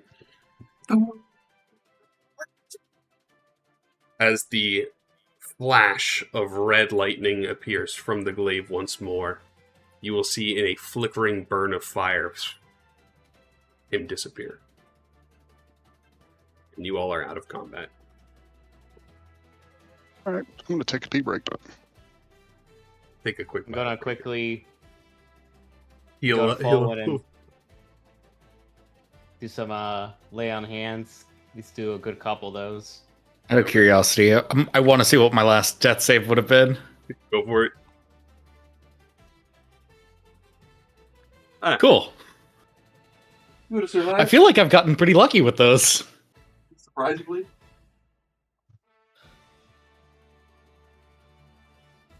And then Drake eventually heals up as well.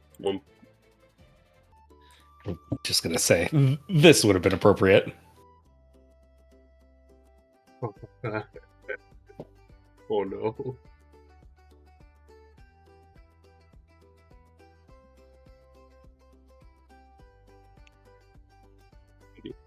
So, as you guys wrap up here, what would you guys like to do?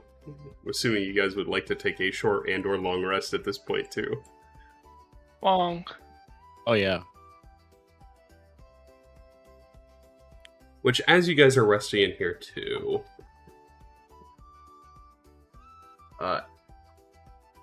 Anakin, go ahead and make a religion check. Oh, my religion sells socks. It doesn't matter. Thematically, it could work out. As you guys are steadily just resting here, tending to your wounds, I need to look up something. This will dictate the color.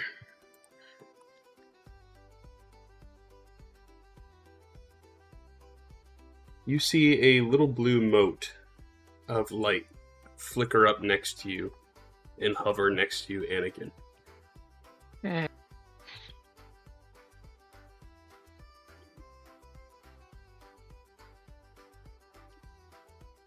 Looks to be kind of like a darker blue color that turns a little white towards the center.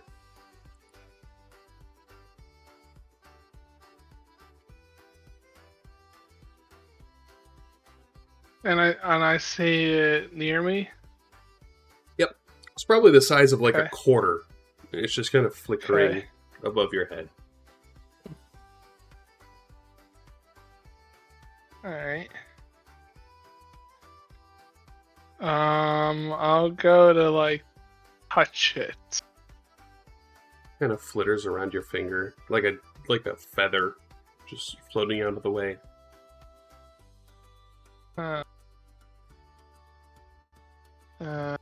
Makes me nervous. I say, what are you? There's no answer. I start walking away, does it follow me? Yep. Oh boy. I wonder if that's that archdemon thingy, Majigger.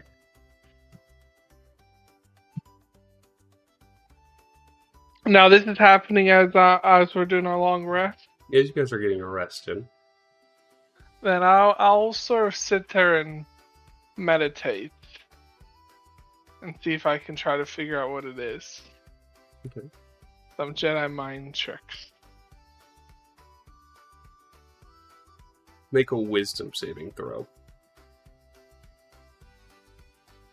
I don't know if I love or hate this song. Makes me think of the Irish.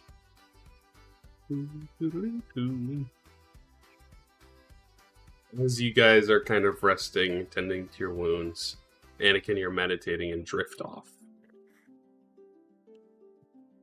You see yourself back on the mountain, on the edge of the volcano. And you remember back to that moment when you were saying goodbye to Obi-Wan for the last time. He's like, I'll see you soon. I'm just heading to Viridis for a little bit. You can see on his hip is that blue lightsaber that he wields. We'll be back soon. Don't stop training. One day you'll become a master. And as he sets off, you find yourself drifting off into a peaceful sleep.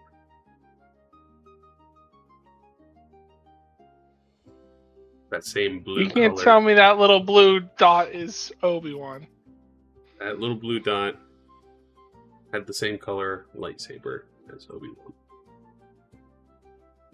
That little blue dot is Earth. Does anyone else want to do anything during their long rest? Let me see if I need to get any new spells on me. This is actually an important one too, I think. Mira, also go ahead and make a religion check. Okay.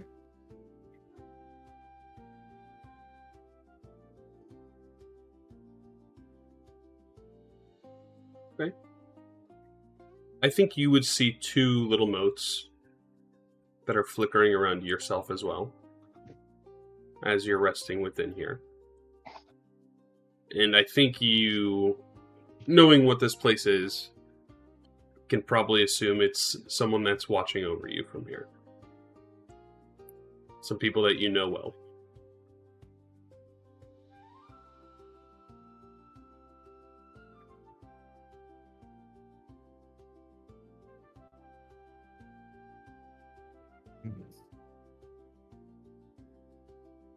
Yeah, I just feel as I'm like sort of kind of meditating, sort of feel like the presence of people that I've known before.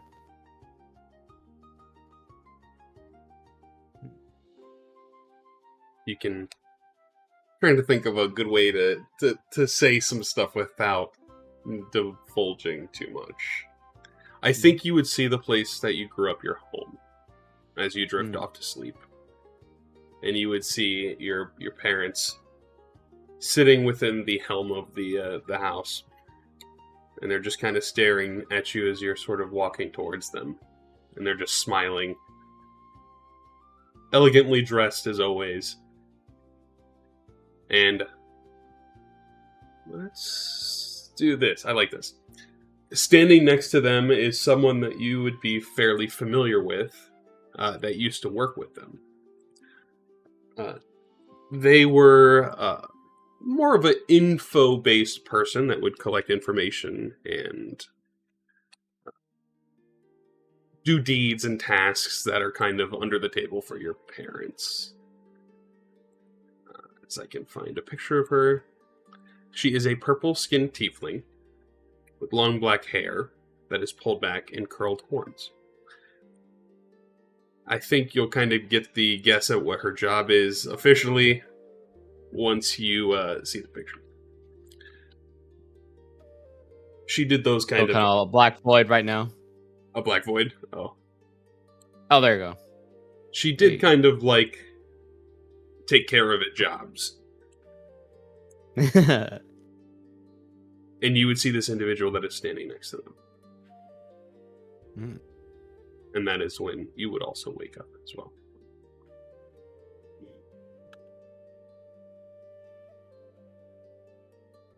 As you guys wake up in the morning, would you guys have kept watching here?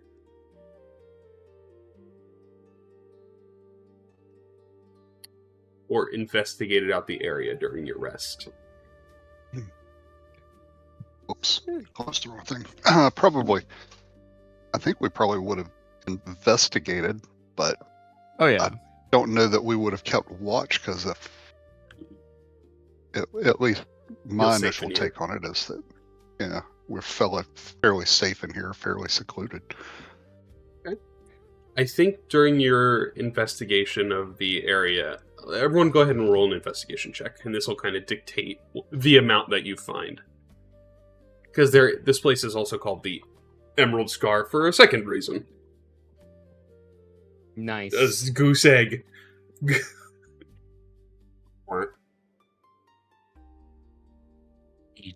Hold on, this is what we need. I'm remembering this certain individual, and I find it pretty distracting. You got a goose egg. That's- You guys rolled fairly low. You guys find... We can't stop looking. You can't stop looking. Oh, a 1 into a dirty 20. Drake, being more akin to finding goods and treasures and whatnot, scopes out and is able to collect a nice handful of emeralds that exist in here, roughly equal to... I gotta look at the value, because I think I have an idea of what they are, but I'm normally wrong. A single small gem is worth about 1,000 gold pieces. And Drake, you find roughly about 7 small emeralds.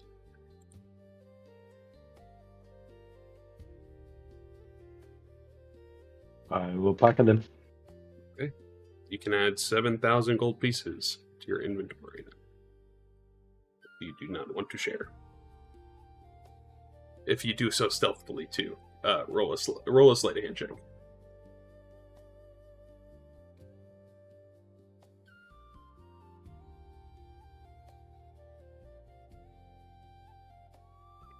No one else notices. And you also have the bag of holding, so roll a d20.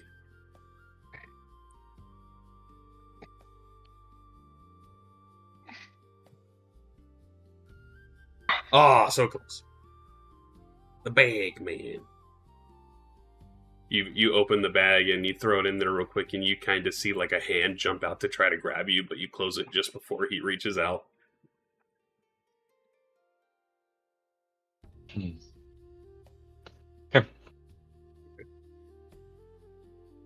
The cave.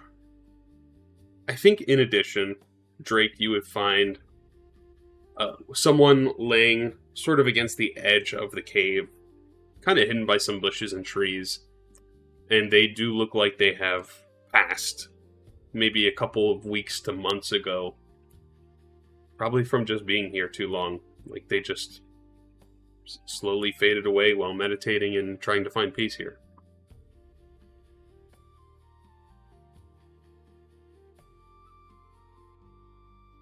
So it kind of like how you feel Kazer was here for a hot minute. He's been here for about a week at this point, if not longer.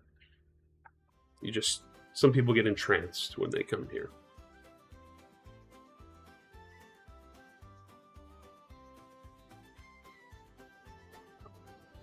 Apart from that, your long rest goes successfully, and as you guys wake up, you see an individual sitting probably about 30 feet in front of you.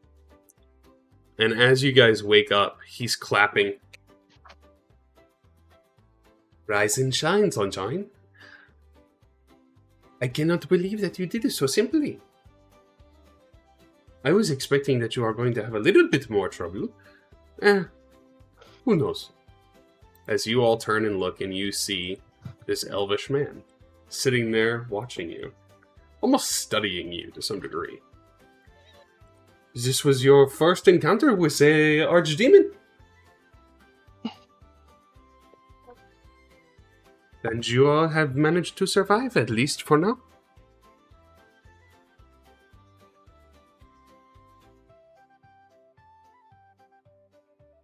I guess so.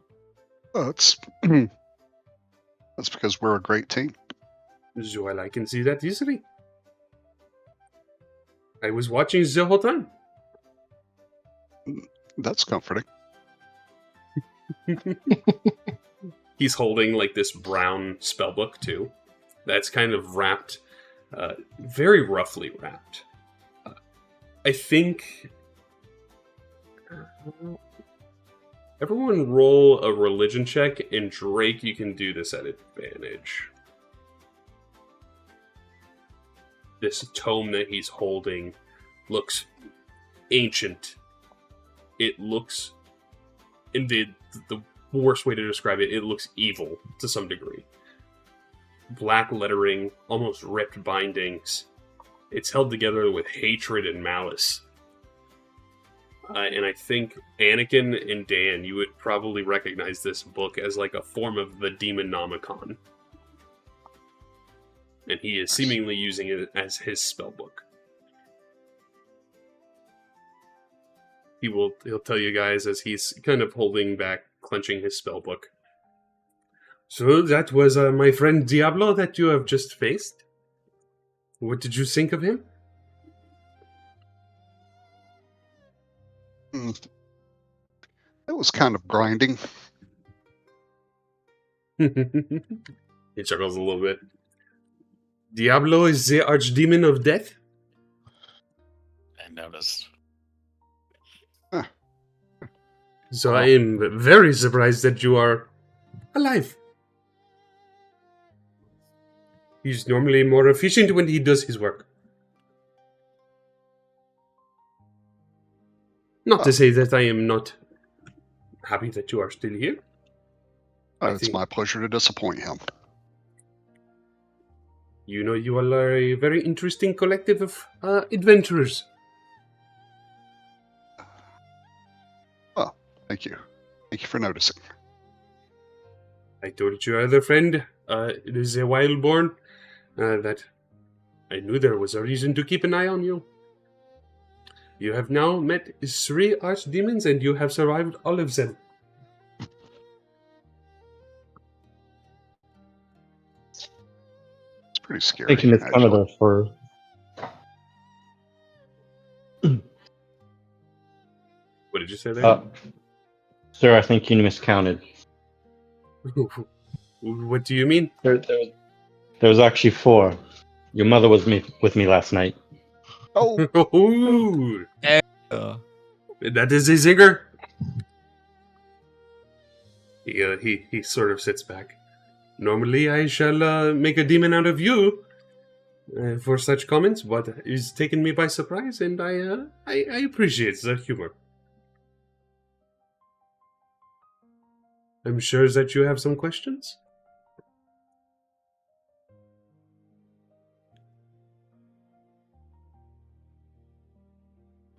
I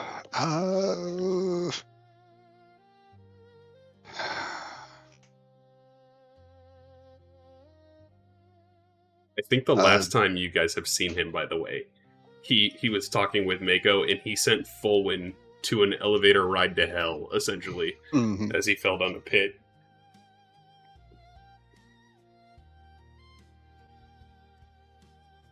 Oh, sorry, Zidane, what were you trying to say? You know, if I've got any questions, I just can't think of them at the moment. Understandably so. The world is a big and scary place sometimes.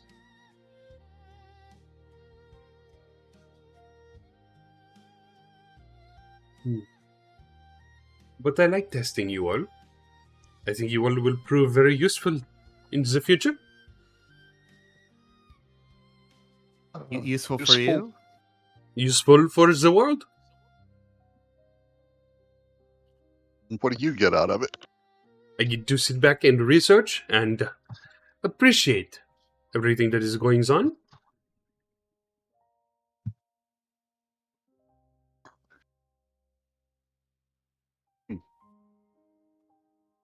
Do I Sounds like believe you're him? not telling us everything. You both can roll insight check if you'd like. Yeah. On insight.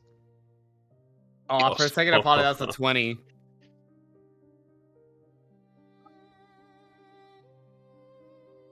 You definitely know he's lying, Dan. You kind of get the feeling that, especially with Kazer is like the biggest piece of evidence that you have. He's definitely experimenting on demon and human possession, potentially. So what was the deal with Kazer? Was that a sentient weapon that he was using, or was he just straight out possessed? Is this something that you're asking Kalo? Yes. Yeah, this is what Dan is asking Kalo Daimonis. So Kalo will say, the weapon that I have gifted to him contains the soul of Diablo. I could not bring him fully myself here, at least not with the resources that I had. And the weapon is it is tainting his mind, is a good way to put it.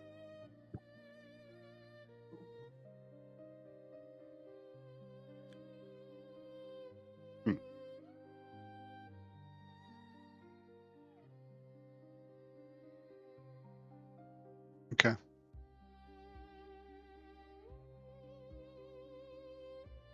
To summon a demon of that caliber to live among us in the physical form, you require a lot of souls. And didn't have the quantitative amount when trying to bring him here. Well, somehow I can't say that I'm disappointed that you were not successful in bringing an archdemon to our plane of existence. You've brought many already. You have met Maxwell and Balzabul. I have brought them both here. Yeah. Many others. And there will be many more. When Casterfield lies in wait, they always come. Yeah, I had a feeling you were going to say something like that. You remember the last time in the prequel when there is a mass number of bodies that is kind of piled up like during the war. That was when he was able to summon Balfagor here. Needs thousands of souls.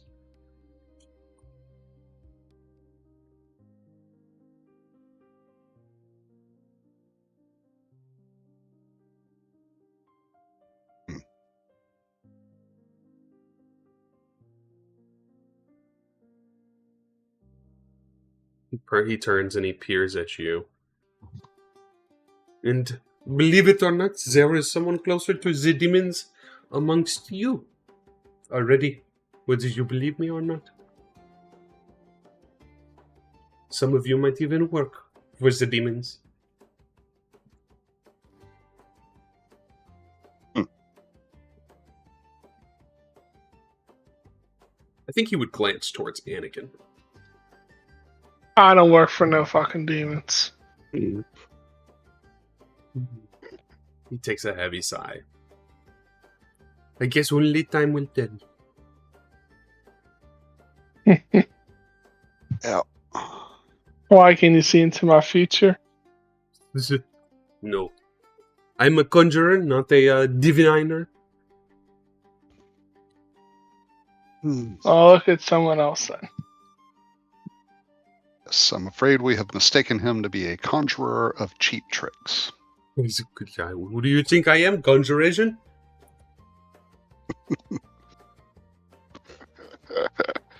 We met him at one point. You met Surreal Illusion. Not conjuration. Surreal Illusion. They all exist, though. They all exist. Yeah. So, I will let you finish your breakfast, but I look forward to seeing what you will accomplish in the future. Okay then. Sounds like a date. Which I think at this point, too, you would all notice. It's starting to get a little warm in here. Like, in the actual room. And then you look up to the sky and there's a massive meteor that is hovering directly above you guys in the room. It'd be good. And he will close the spell book and say, bonsoir, bonsoir, bonsoir. Catch you later. Mm. And as he closes the book, he flickers with a dust of purple smoke, and the meteor above disappears. His form of contingency.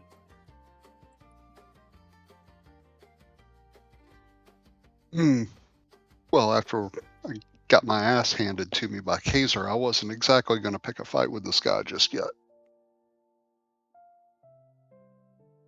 You guys love the powerful Fair. enemies. Yes, we do. It just makes it that much better when we defeat them. I like showing the super strong enemies early on, just so that you guys know it's something to work towards. Like Sage. Yeah. Did you really expect us back then to find Sage that fast? Oh, 100%. I planned on it. Okay, so you really planned on like back then us like really combing through that lighthouse until we found the guy. Okay. So, cutting back into your moment here as Kalo Daimonis, which I think we talked about it briefly last time, but Mako and Folwyn are the only two that really know. His name directly translating to call demons or summon demons. Akin to his character. So, now that he has left you in your quiet space here within the Emerald Scar, which I have misspelled Emerald Scare.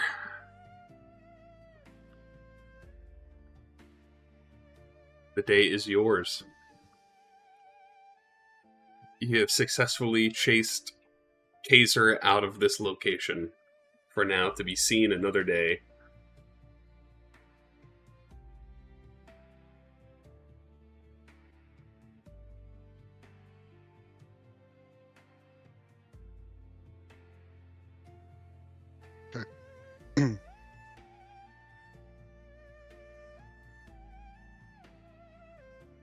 Would you all like to venture?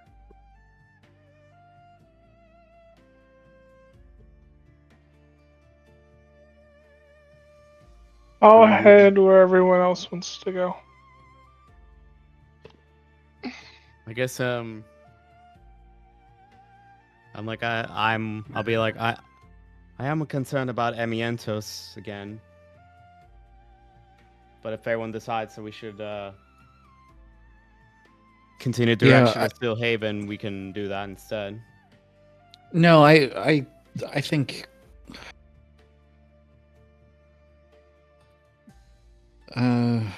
she was talking to Marshan, and we think he's connected with the disappearances.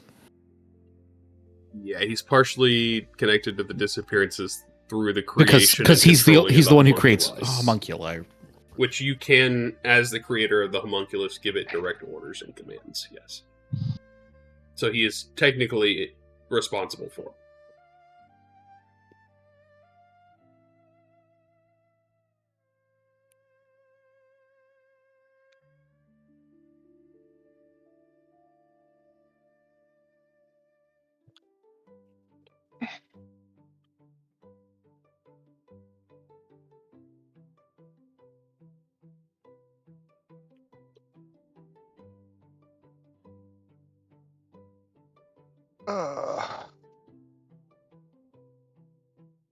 Have we pretty much wrapped up what we need to wrap up here at the Emerald Scar?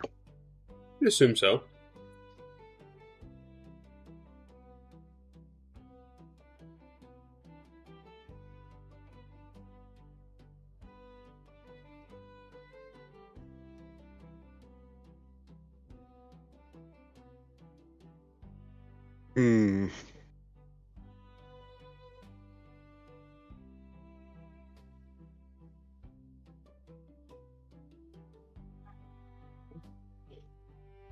Where to, gents? I said to check on how do you pronounce her name? Emiantos?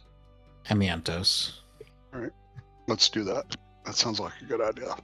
To check on her and confront starts with an M. Marshan. Marshan. So back to Seraphim. Yeah. Let's do this a little bit expedited, Tim. Everyone go ahead and roll a survival check. I'm good at these.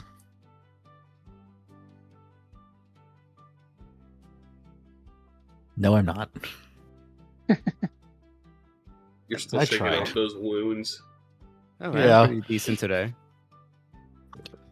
Hang on, guys. We need to take a second. I think I felt my intestines slosh around.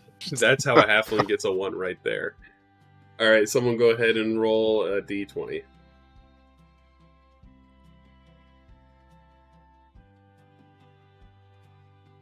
Okay, I'll roll it. Exact middle of the road. Could not have asked for a better roll.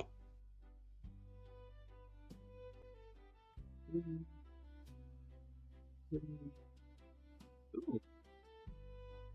This is fairly trivial. As you guys are walking, everyone make a Constitution saving throw. As you guys are walking, you kind of stumble through what looks to be a swarm of insects that start stinging you.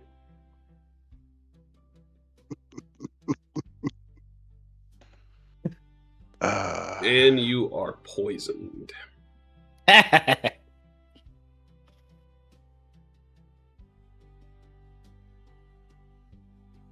Just Dan. Seemingly those insects that have bit you and stung you, you start feeling a little ill, feverish afterwards, and you start feeling a little sluggish, your stomach is upset, you're having some of the runs while you're trying to run, and you feel sweaty, hot, shaky, your muscles are starting to give, and this seems to go on. We'll say this happens early on, like a day into your travel. It lasts the full 3 days back to Seraphim. How long do I notice this? How long would it take me to notice this? I think it would take effect fairly quickly. Dan would start probably feeling ill maybe minutes after being bit. And then it'd be up to Dan at that point to see if he wants assistance or is trying to hide it or whatnot.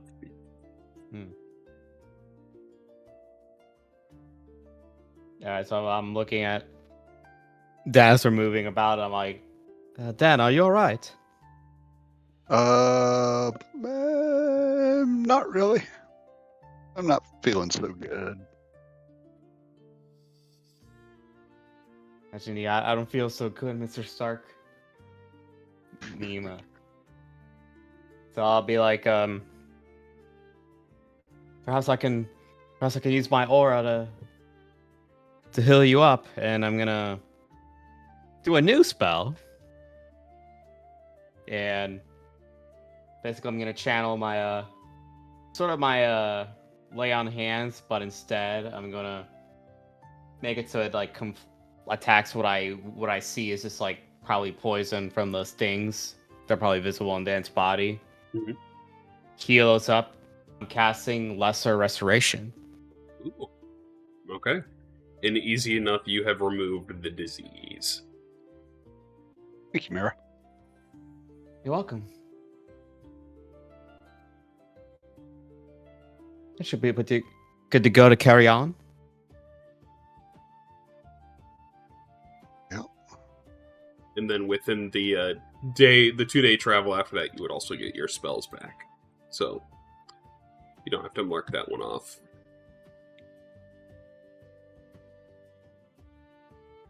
So 2 days after the encounter with the swarm of insects, you guys end up arriving back on the northeast side of Seraphim. this map.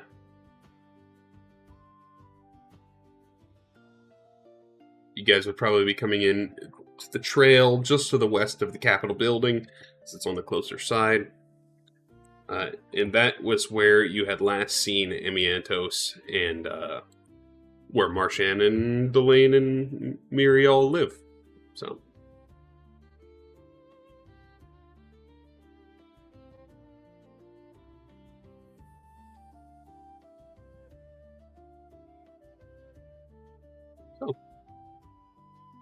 You guys arrive at the Capitol building.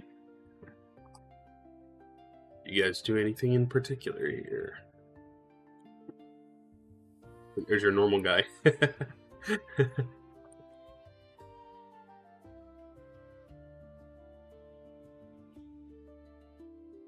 Guess we'll try to look for.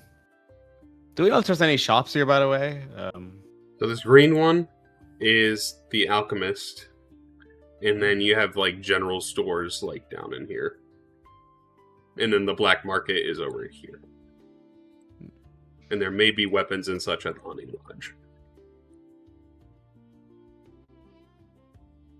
I mean, we have a bunch of money. We should check out the West and see if they can help us on our journey and also find Amiantos and Marshan.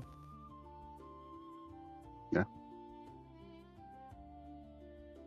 The apothecary here for you guys. That would be the shop that is green.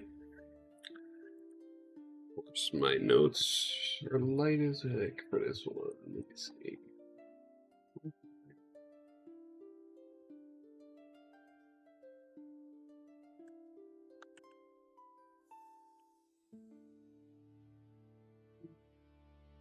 So as you guys, are you guys going to the apothecary first, I'm assuming? Yeah, sure. Yeah.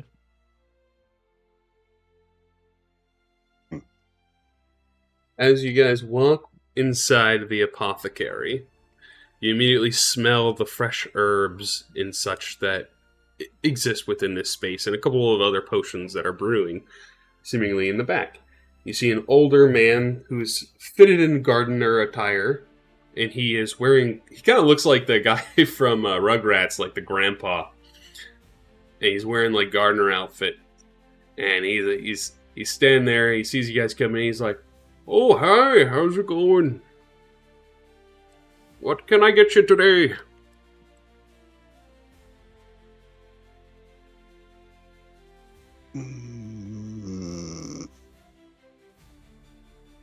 Shops.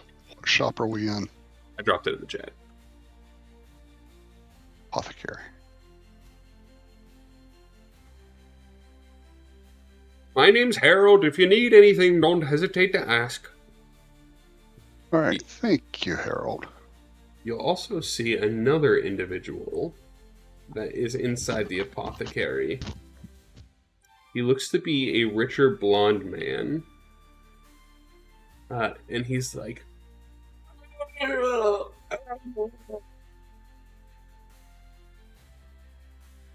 He's like just groaning in pain as he's searching the shelves for something.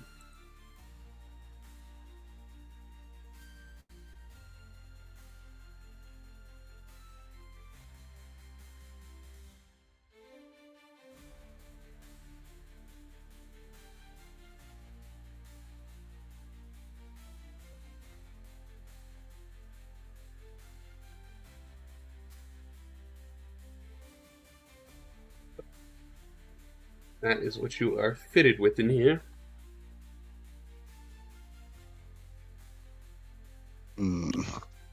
So, how much money do I have? Really need to buy anything. Money. I like adventuring so much, I do it for free most of the time. Hey, Marshan paid you last time.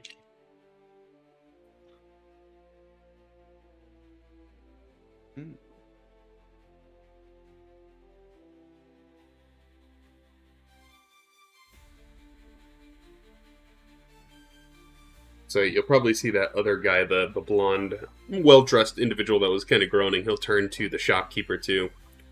You don't have this, do you? I'm not feeling well and I need this to help me.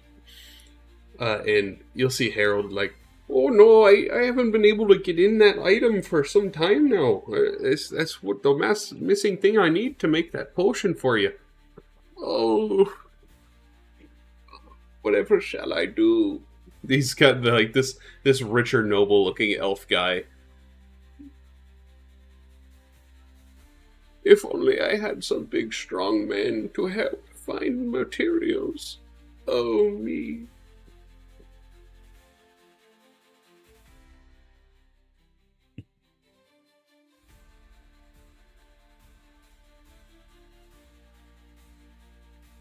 I would be willing to pay handsomely.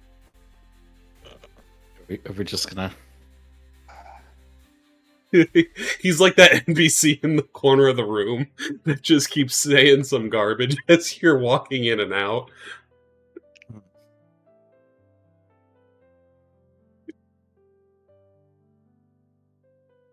Okay, well, goodbye. I'm doomed to die.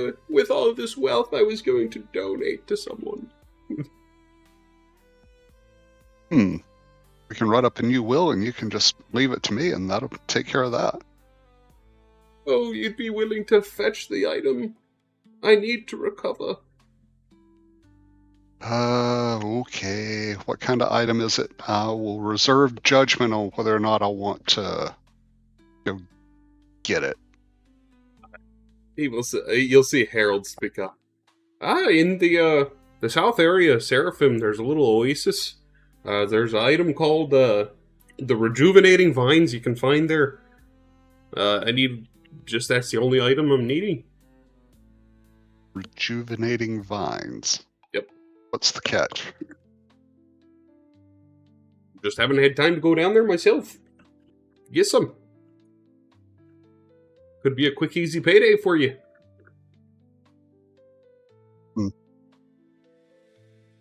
Look, I have had a bad day.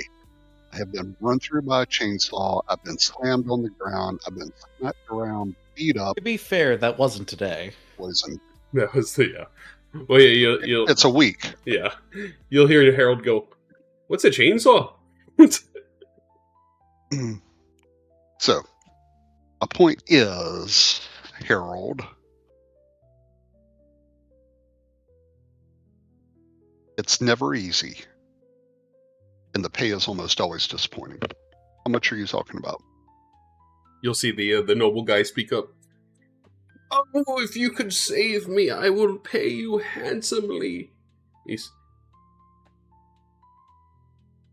He says, let me think. He's like flipping through his fingers real quick. He pulls open his coin pouch.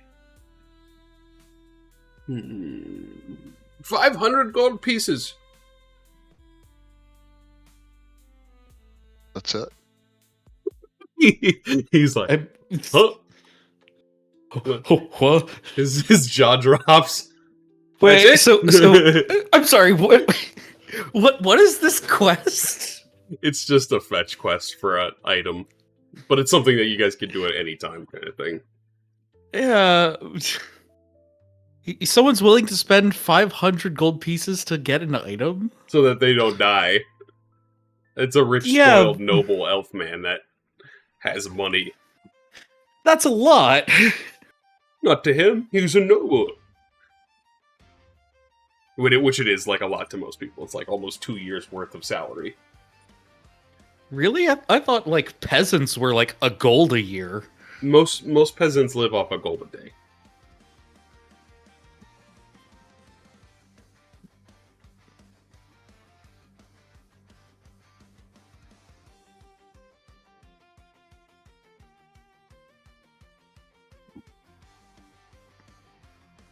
You just happened to be out in that direction. He holds his hand faintly over his forehead. If you happen to be there, please get it for little old me. I'll make it worth your while.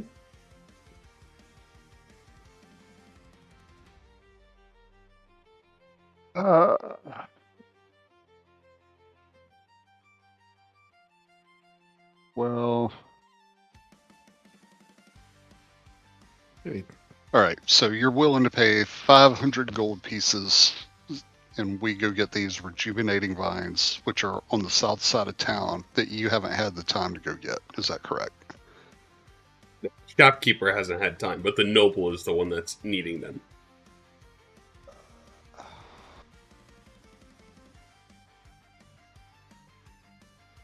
Okay.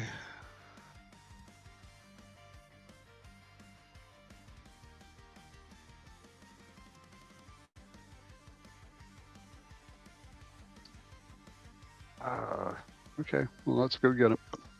It's not going to be easy. We're going to be attacked. We're going to meet something that's really powerful, and this is not going to be anything like what you're trying to punt it off. And 500 gold pieces. all right, 500 gold pieces.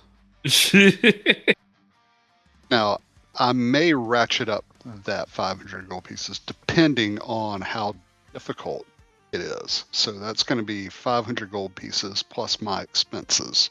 So. Good Oh, Lord. yes, of course. I understand. And I don't take kindly to being lied to. Oh, yeah, God, you're just shaking down this old man.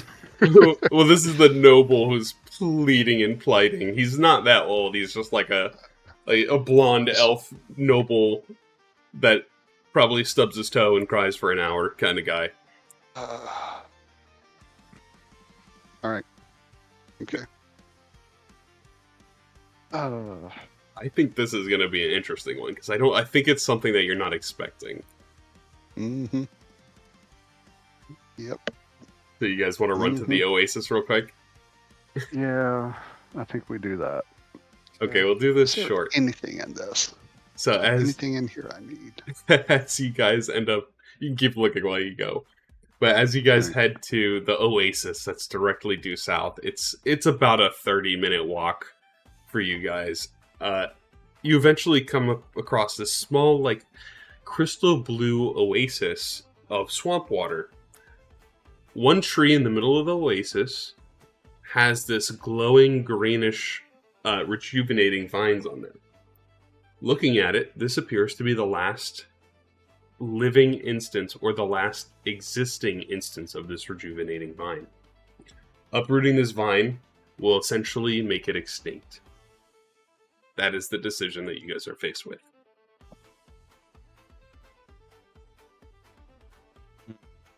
You can take this rejuvenating vines, but there will be no more in existence. And whatever ramifications it has from taking that for a noble will fall out.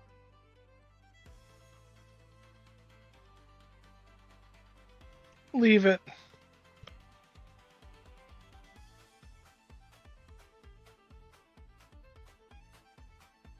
All right. So we're on the south side of town. We're looking at this tree. Can we spot the vines? Yep. Easily.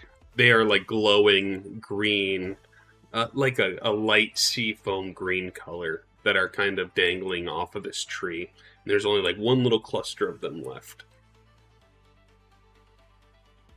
You know, I look good in seafoam green, actually. Heck yeah, it's a great color. How far out is it? Like from... You guys can spot it across the little crystal blue spring that's surrounding the tree. But you know this is the last bit of rejuvenating vines in existence. At least in this immediate area that you think. All right. I think I'm going to use Mage Hand to collect it just in case. Okay. So you can pull the vines? Yep. Okay. Yep. Use it. I'll be, 30 feet away? You have collected the vines.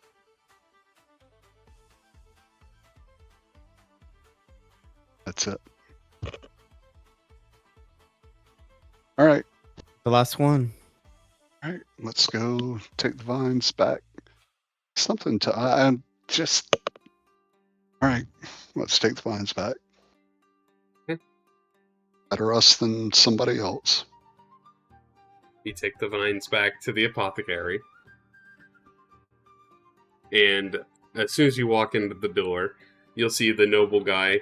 He's still writhing in pain. Oh, they'll be back any minute now. And you'll see Harold is like, oh, thank goodness you came back. This guy's been noisy, eh? He goes, did you guys get the goods by chance? Yeah, we got the vines. Alright then. I can make a potion. He will start brewing a potion. This potion, I'm going to tell you, the effects, has the ability equivalent to a greater restoration. That is what the potion is capable of. Okay. There's only one of them, and there's only one in existence now. So it's your choice if you would like to give it to the noble or not. Well, that was kind of the deal. I'd rather honor our deal and have my and be known that I honored the agreement instead of not honoring the agreement when there isn't a cause to not honor the agreement. I hope that made sense because I'm tired and I'm trying to piece this together. You guys can also I get you. give me a medicine check for this guy as well. Some shit.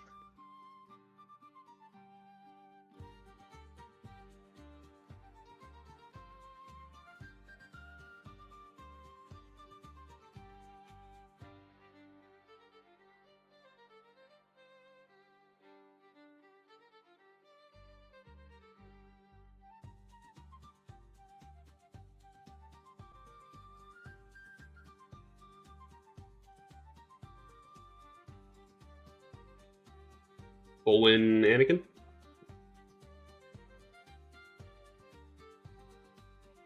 I'm just following along. The medicine check? Or... Medicine check, yep. Yep, sorry. Oh. I missed that. Yeah, no. Alright.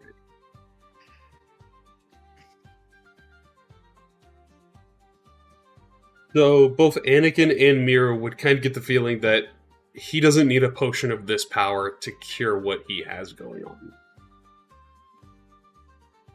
His ailment, whatever he's faced with, doesn't need something that potent. See, I knew there was a catch. All right.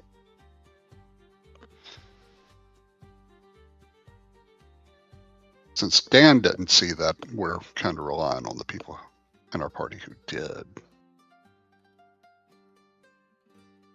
So we can see that he's like, it's kind of overkill for.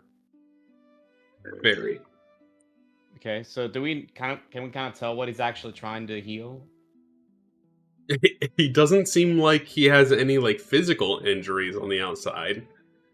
But you'll start talking to him, he's like, oh, it's like my insides are burning up alive. I'm being twisted on the inside out. And I see that. Yep. Mm-hmm. He's like trying to describe it to you. He's like, oh, I'm writhing in agony inside. Let me try a quick lay on hands for 2. For 2? He immediately stands up. He's like, oh, I feel better. What did you do? You're a magician. He pulls out his pouch and he drops 500 gold pieces for you. So I guess you didn't really need those vines after all. Thought it was the only thing that could cure me. I'd never experienced such pain in my life.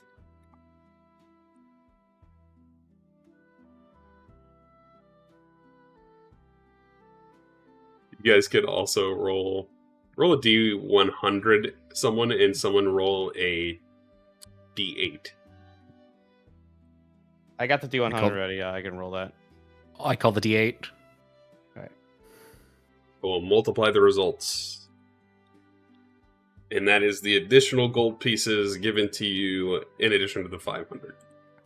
So he will give you 690 gold pieces total. It's Thank you very much for curing me. Ah, oh, joyous day. I'll be.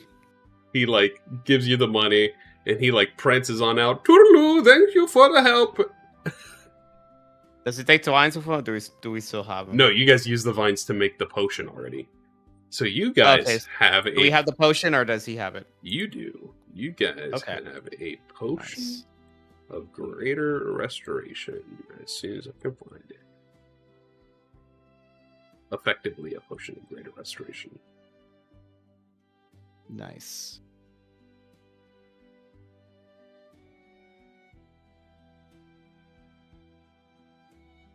So whoever wants can pull that into their inventory. Or I can drop it in there if there's issues.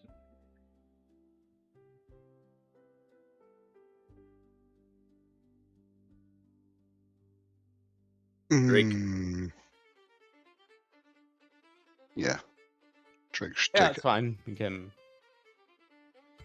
He's up pretty fast. He can use it himself or anyone.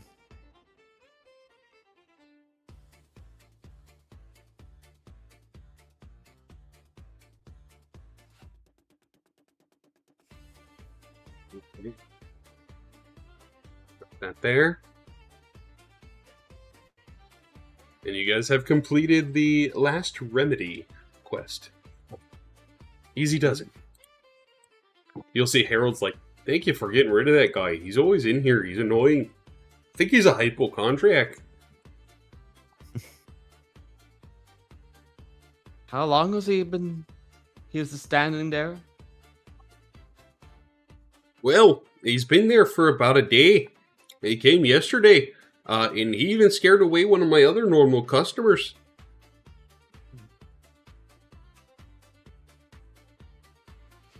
Hopefully this will calm him down. He'll be back. He always comes back. You mean your customer or Oh, that noble guy. elf? He always comes back looking for remedies. Pretty sure if the man stubbed his toe hard enough, he'd amputate his leg.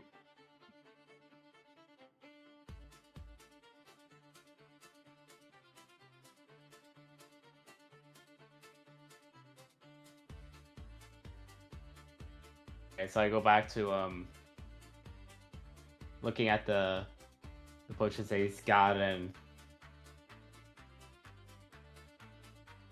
I'm like, I see you have this potion of hill giant strength. Oh, you noticed that one, eh? Yeah, that was a really good one. Makes you a bit stronger. Since you saw me clearly helping that old noble gentleman with his issue, scored him out. So would you be willing to drop the price a bit? Well, I'm giving you the potion for free. That one there. Oh, you're serious? Yeah, the potion of the potion of greater restoration. I give you that for free. Okay. No, I guess I was asking for a bit of discount. The hill giant strength, Let if me possible. see. Or... Let me see the shop here.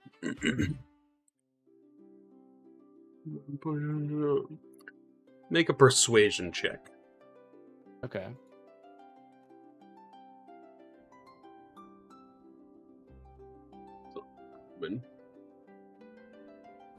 Hey, the lowest they can go is about 360. Is that all right?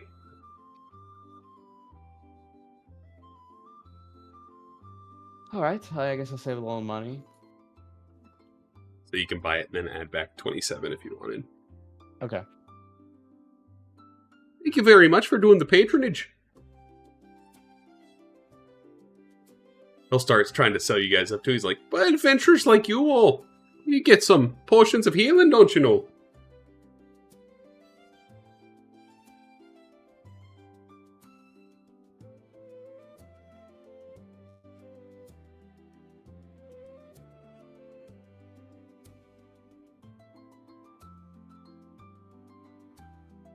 Arg.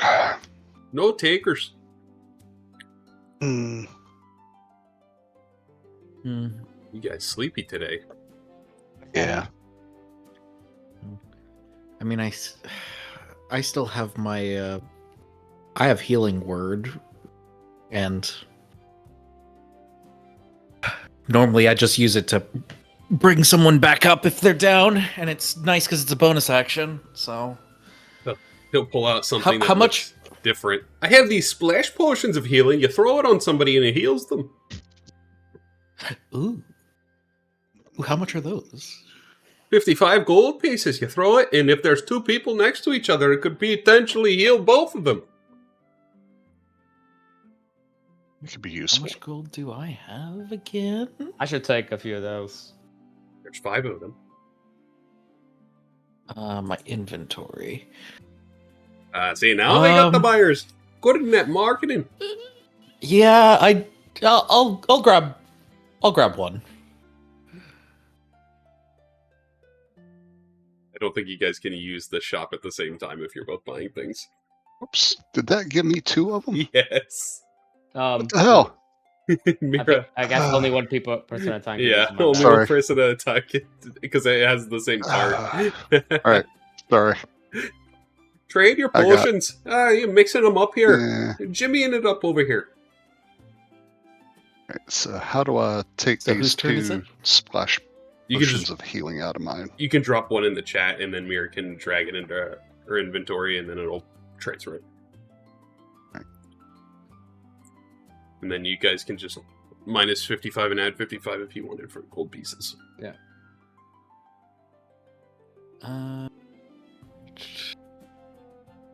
All right, the queue has been cleaned up. Who's next at the register? I'll take one. Boop. And buy. There we go. One of the best extensions in this game, the shops one. Thanks, Matt. Oh yeah. Matty is like one of the most prominent extension makers for FG.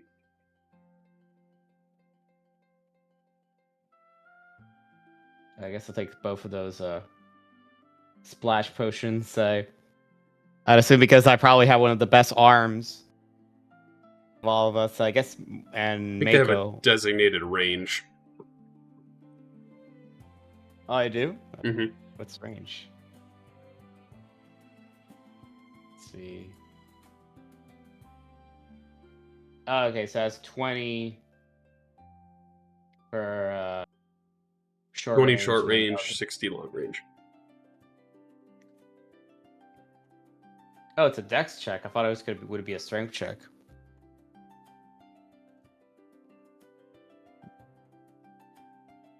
That's just for the But long I range. should be more capable. I guess Oh. I should be more capable of meeting it. Yeah, the long range is more for accuracy.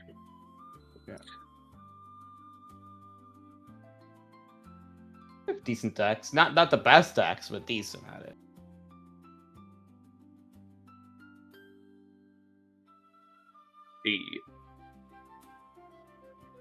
So it has the same normal effects if you drink it, but if you throw it, anyone within the 5-foot radius or 5-foot diameter of the impact point heals up at 1d4 plus 2. So half of the effectiveness, essentially. And the other splash potions are the same thing. They're half as effective in the range.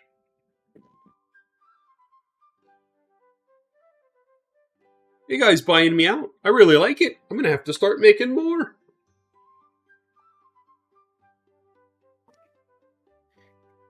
Considering the stuff we've gotten into in me, you never know when some of this might get useful. I mean, you were talking about a chainsaw last time. That sounds crazy, eh? Yeah. I'm still a little surprised to be breathing. I'll be honest. You drink my stuff, you'll be feeling right as new. Hmm.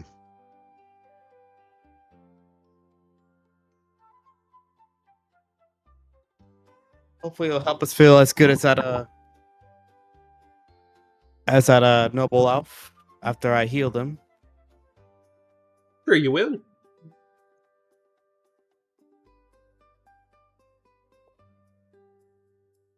Yeah, no, people are done at this shop or gonna move on to a different one.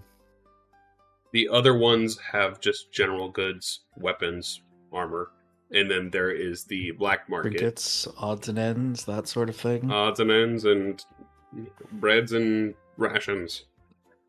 Let me see. The other one that was notable was the black market, where you guys almost got scammed by by Magus's friend. Oh yeah, that was great. Gotta love those scammers, man.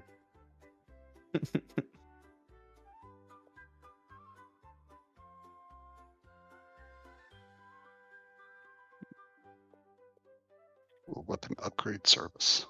That was fake. That was the scam. Oh yeah, that's right. I forgot about that. He was the dude. Yeah. Okay. Yeah, and I called it out. Yeah, that's the 'cause I was- scam. Yeah, I was going to give him that wooden staff, which would have exposed him to begin with. You would have never seen it again. Unfortunately, it was like, basic $5 staff that I could go get at Walmart. At Adventmart. Mop handle. All right. The broom of bashing. Room of bashing. Oh, Hard. Yeah, Farragon was the name of the friend.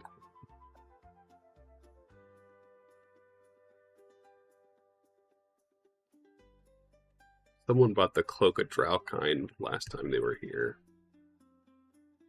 And then you guys, this is where you guys figured out that the assassin's blood is what was being used for the Promised End.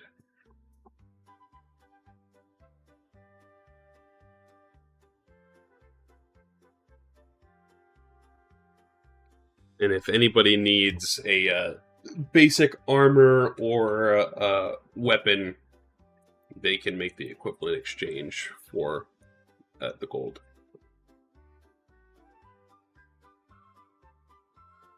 Okay, now.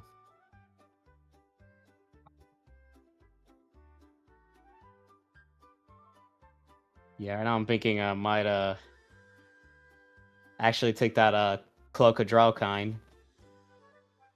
Someone already got it. Oh, okay, it's down in the shop. Okay. Yeah, whatever's in the list. Hmm. Sold that one previously. You have chainmail on now too, right, Mira? Let me see. Yeah, I got chainmail.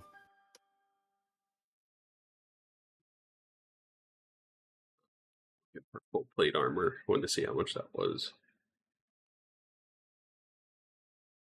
You probably won't be able to get it here, but maybe in the next place.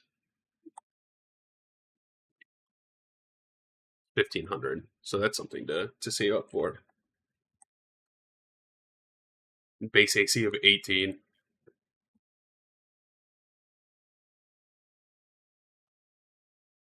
Are you talking about in this town or in the next? This shop? town wouldn't have that because they don't really have any like metal workers per se. You know, like heavy metal.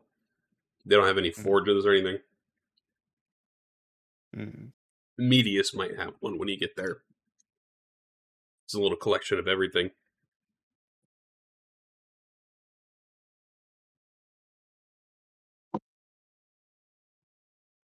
Picture of Magus.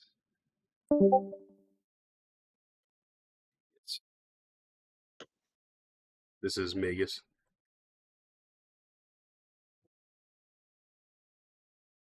He's just like, hey, you guys buying anything or what? Just hanging out? Just hanging out. It's fair. Yeah, I'm not gonna get anything. Well, I'll keep. Is there anything you guys want me to keep a lookout on? I can try to get through Actually- here. Actually, Grappling hook. I think I might take the blink dagger. Yeah, good choice. Someone actually dropped that off not too long ago. Do you know who? Drop that off not too long ago. Yeah. He came in here, he said, I found it. And then he sold it to me.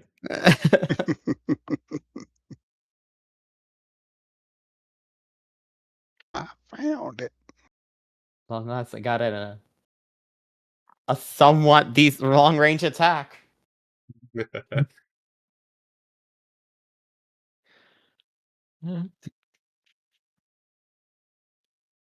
I think I can only smite with melee weapons, or at least at this time, right? Yeah, just melee at this time, yeah. Okay. I have plans. I has plans. Ground. I think Drake is probably the closest to his weapon next.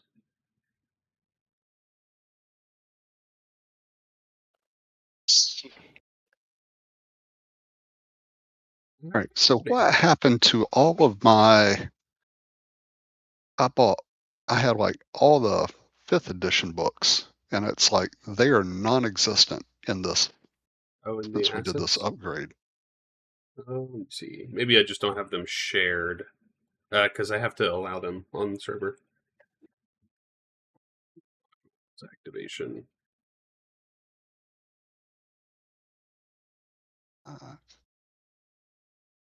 Because I was also only using the PHP for this one too, so I probably don't have Yeah. the shared. All right. Yeah, I think that's what it is. You got the free rules, man. Is there anything Yeah. particular from one of the books you'd be interested in? Well, I was trying to look up my background. I got my background as a spy. I haven't really leaned on that. And I was looking at, oh, there it is. I pulled it up on, what is it, 5e.tools. Great resource. Tool proficiencies, gaming set of my choice, and thieves tools. So yes, I will buy thieves tools. Oh yeah, that is like one of the best things. You have the proficiencies on your actual character sheet too.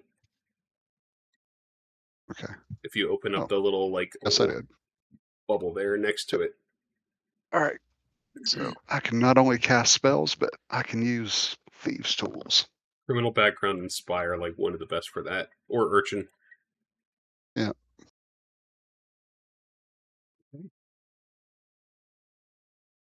So wrapping up at the shops, the night starts to fall into the evening. And this is when the shadows start to pick up and become more active. Especially as of lately. Is there anything that you guys would like to do? Actually, I think this is a good time to introduce this character too.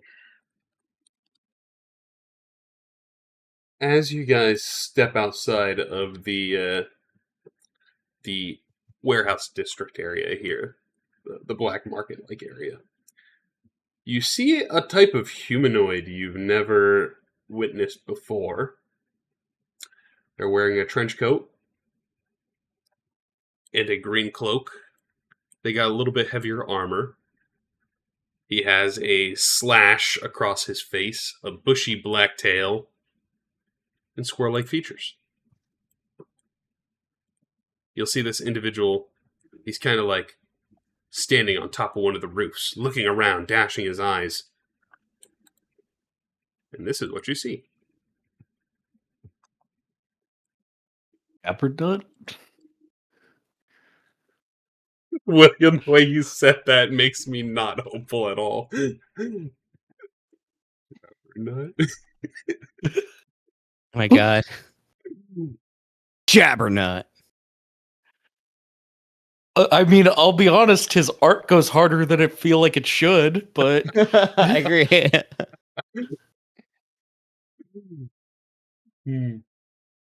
So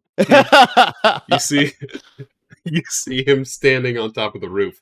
He's kind of like dashing around, and as you see the sun setting, the shadows start pulling across the ground, and you see one of the shadows getting closer to him, and he like dashes out of the way real quick.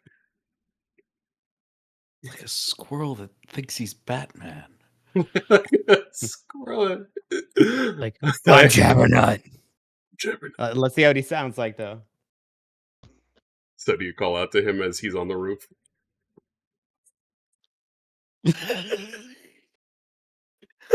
I mean, do we know anything about this guy? It's just a squirrel man running from the shadows, standing on a roof somewhere. So you see him. He seems to be vigilant of the shadows, dodging out of the way as they approach him. You'll hear him. He looks towards the lodge, the hunting lodge, and he looks towards the Capitol building. Do you need a torch or something? You'll hear him. You'll hear him go. It won't be long until they catch me.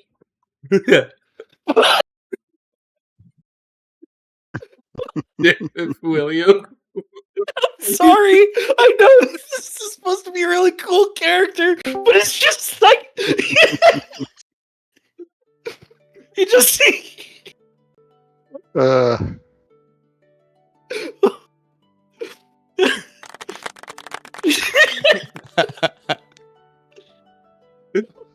This badass squirrel. It won't be long until they catch me.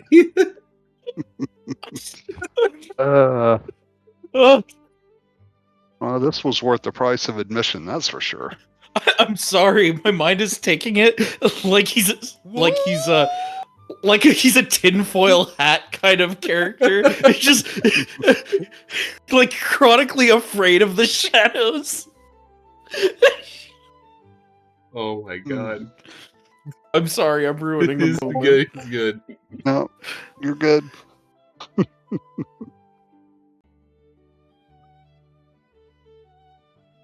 He seems to be avoiding the light or avoiding the shadows as much as he can, and he doesn't seem to want to light a light due to apparently his condition and hit one of his eyes.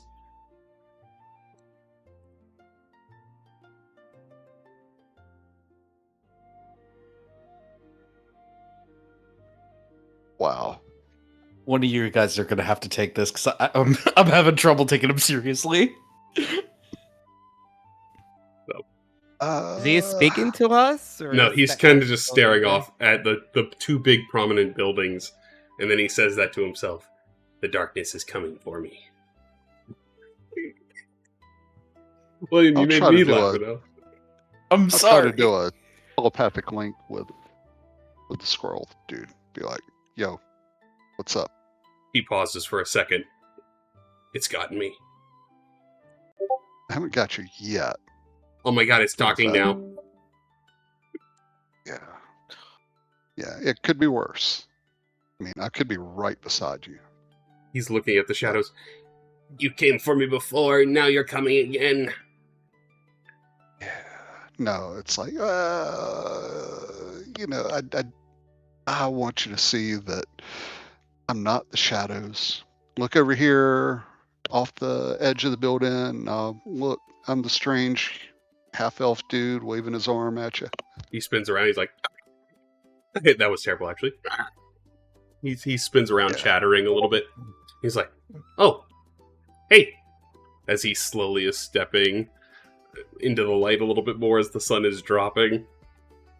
So, what exactly is this deal about the shadows that we overheard you talking to yourself about? They attacked me before. Shadow demon. They got my eye. They're coming for me. Is this the right music for this? It's the only thing I had for the good background music right now. Shadows got your eye and they're coming for you. I'm sorry. They're coming to finish the job. I'm working with Kai Lin, trying to figure out what's going on. I got a little too close to the truth. They try to silence me. Okay then. I'm Jabbernut. He hops down, he holds out his hand. He's probably about 4 feet tall. He's fairly short. Awfully big for a bushy-tailed tree rat. I'll be like, well, my friends call me Nasty Dan. Nasty Dan. And people Pleasure who to don't meet like me call me Nasty Dan too, but mostly my friends do. That's fair. Name's Jabbernut. Jab. Gives you Fold. he gives you a nod. Pulls out an acorn, throws it in there. Just can't bring myself to say the full thing. I'll just call him Jab. I was looking at these shadows. I think something's going on. I think it's coming out of the house. Capitol building. Something strange. Does anybody know the darkness spell? No, no. No.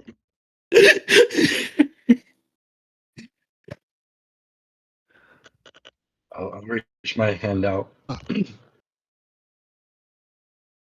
My name's Drake. I am a fellow shadow slayer like you. Oh. Pleasure to meet you, Drake. Hate them shadows. I'm a creature We of the should night. be careful. That guy over there, I'll point to Anakin. He is a shadow person. He scoots away a little bit. Are we like nearby a building? Yeah. He would have just hopped off a roof. I'm just gonna kind of walk over to a wall, just put both hands on the wall, just stare at it for a bit. He's communing with the shadows, isn't he? Just put my forehead against that wall. You guys are interested in slaying the shadows. We're working together. Me, this dude named Kylan. We're investigating it. Base is out of the hunting lodge.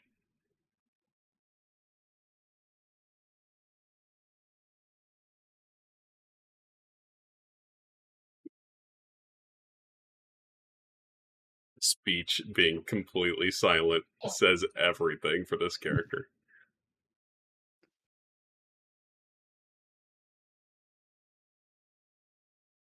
You said hunting lodge, right? Yeah, Seraphim Hunting Lodge, right over there. Like, it's about 15 minutes north of you guys. So, hopefully when you guys wrap up, stop by, swing by. We can have meetings to discuss what's going on with these shadows.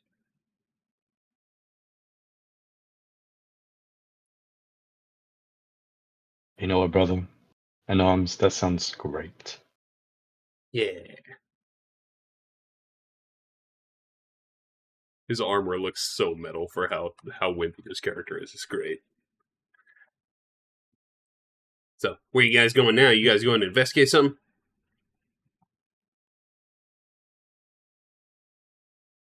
Yeah, we are definitely doing our own investigation. Nice armor, by the way. Thanks, man. You see this spot right here? He points to his left chest pec. He's like, went all the way from my eye, hit my armor. That thing was freaking scary.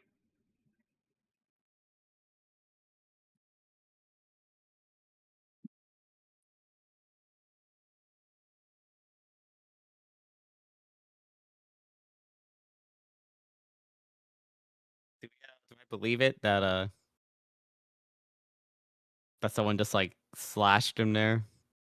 Oh yeah, 100%. He looks like it's partially blinded him, but most likely it was a shadow demon, as he said before, which was something that you guys had previously spotted. Which you guys also know is from Dr. Tillier. Dr. Tillier controls the shadow demons. So he may not be just a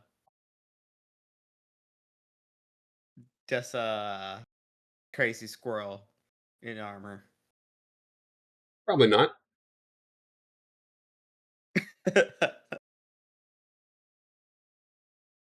Well, I'm gonna head in before it gets too dark out here. Good luck out there. Be safe. Don't let the shadows get you.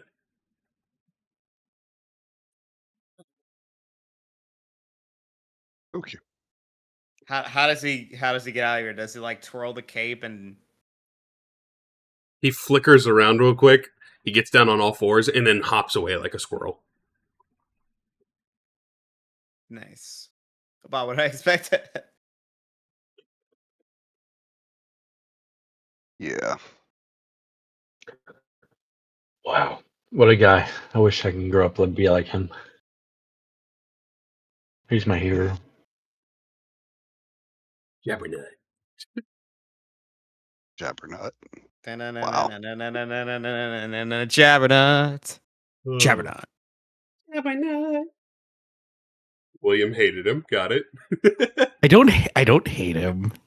It's just, Gotcha. it's just when he came in, the vibe just kind of threw me off. No, the voice killed you. You're like, that's not what I was expecting. Oh. So, where would you guys like to head here as the sun is setting? Your fated destiny with Marshan? Yeah. Yeah. I think we're getting check on Emientos and Martian. I think we're getting to a pretty good spot here too. So, a 30-minute walk back up there. You guys knock on the Capitol door before entering. As the sun is cresting over the horizon, the shadows start enveloping. Everyone make a perception check too as you guys arrive at the Capitol building. Perception check.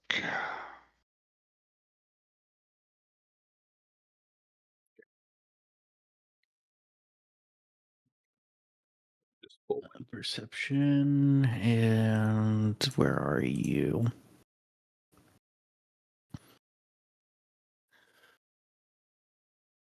Okay. It's quiet as you guys are getting towards the Capitol building. Very quiet. The wind isn't blowing. There's no one nearby. No one nearby that you can see, at least. There's no crowd of people. No animals. Everything's still. It's like time has stopped as you guys are moving towards this Capitol building. You guys knock on the door or just enter in. You know you're welcome here, at least.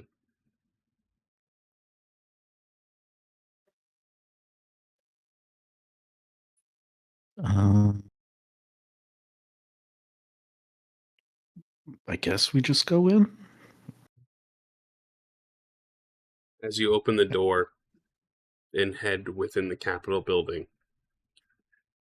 you'll hear a faint whisper from the room immediately to the left when you walk in, which would be the dining room. You'll hear soft, childlike voice. Father, they're here. As the door shuts behind you, the camera pans back to the forest. Dr. Tillier is steadily making his stride towards this Capitol building as you guys enter within, the door closing behind you. Marshan will stand up, come out to walk over to greet you. I've been expecting you for some time. You all have been very busy. You could say that. You've learned a lot on your time here on the island. I guess you could say that too. What will you do with that knowledge?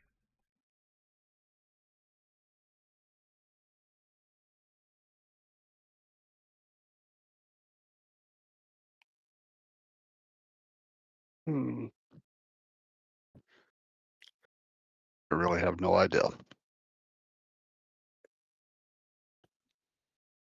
Maybe something crazy. Maybe something stupid. Yeah. You'll see as you're standing there, Marshan's probably about 30 feet from you guys. You'll see Elaine come out and stand next to him. Hello again.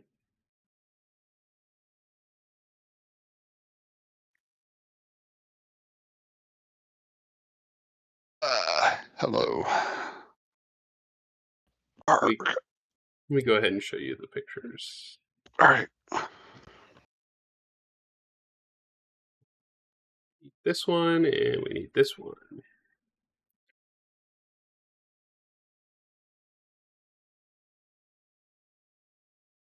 As Elaine is standing next to Marshan, you'll see all of the lights inside of the Capitol building dim.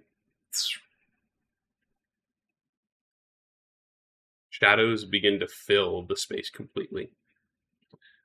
As you guys are kind of watching, your vision fades for a second as it goes a flash of blackness in the room. And you'll see Elaine is nowhere to be seen, standing next to Martian. Martian will say, "Homunculi are interesting creatures, aren't they?"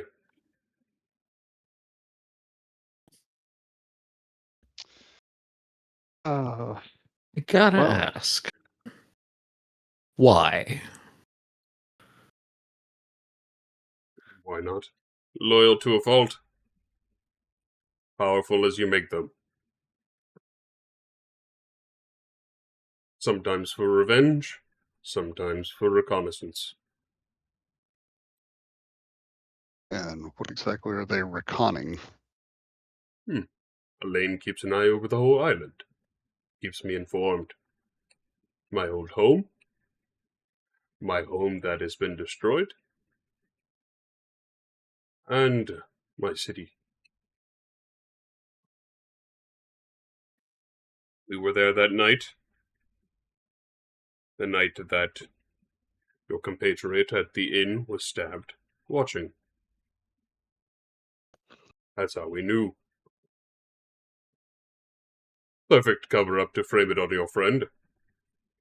Convenient for us as he got close to the truth.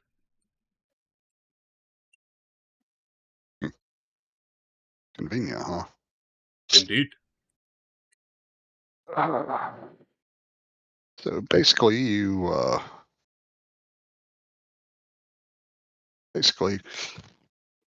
you've kept him locked up in the basement all these years when you knew that he hadn't done anything else wrong. You only got close to the truth. We knew all along that you were responsible for the stabbing. Yeah, but I didn't kill the guy. No. I mean, I did. at that time. I mean, Terzo was a real... He was quite the he douche. was a real... Yeah, he was quite the douchebag at that point. But I think that his time has been well served. I agree. He's already probably been let him set go. free. Wow. I appreciate that. Not a problem.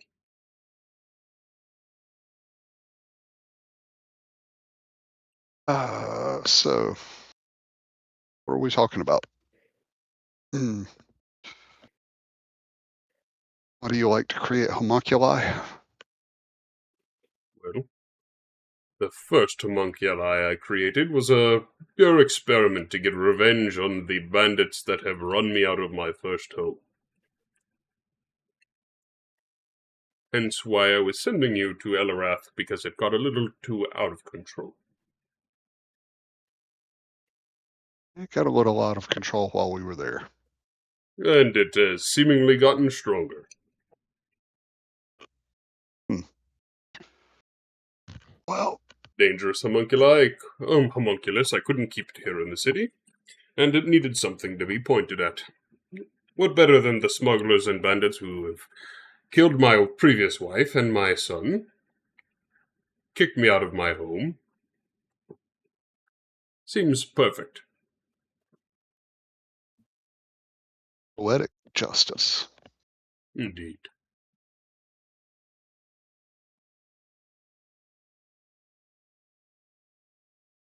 All right, guys, what else we need to talk about here?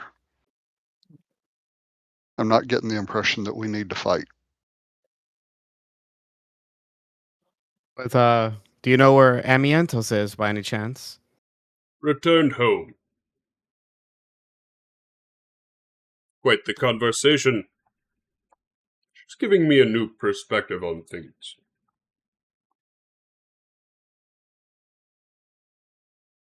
What perspective is that? Kindness can only get you so far. Sometimes you need authority.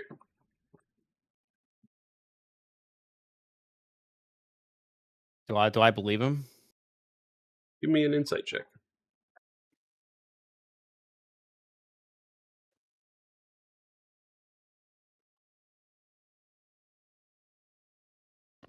He seems to be telling the truth. You know, smiles and happiness can sometimes be a mirror to cover up the darkness within. Sometimes your happiness can infect others to be hostile. At least that's how the Archangel of Kindness works. The council I knew was never quite as aggressive. But her presence makes her seem like the only good one.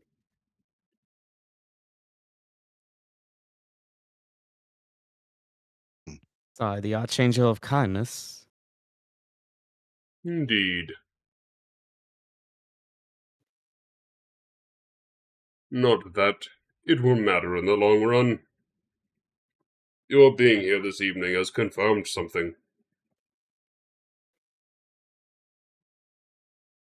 And what is it that our being here confirmed? That you are involved in something far greater than you want to be. Yeah. Yeah, we've been slowly coming to that realization. So what are you proposing? Go ahead. Yeah, that was it. Go ahead, Dan. Yeah, Sorry. that was Dan's response to Proposing? Marchand was what is Marchand proposing with Well, regards to being wrapped up into something greater than we realize. you can be imprisoned. You can be turned into a homunculus. You could be sworn to secrecy. The shadows will always know. And you can't run from them.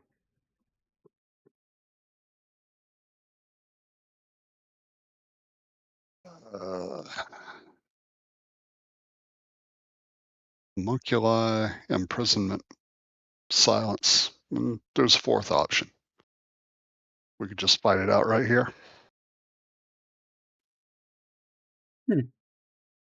That is precisely what option I thought you were going to pick.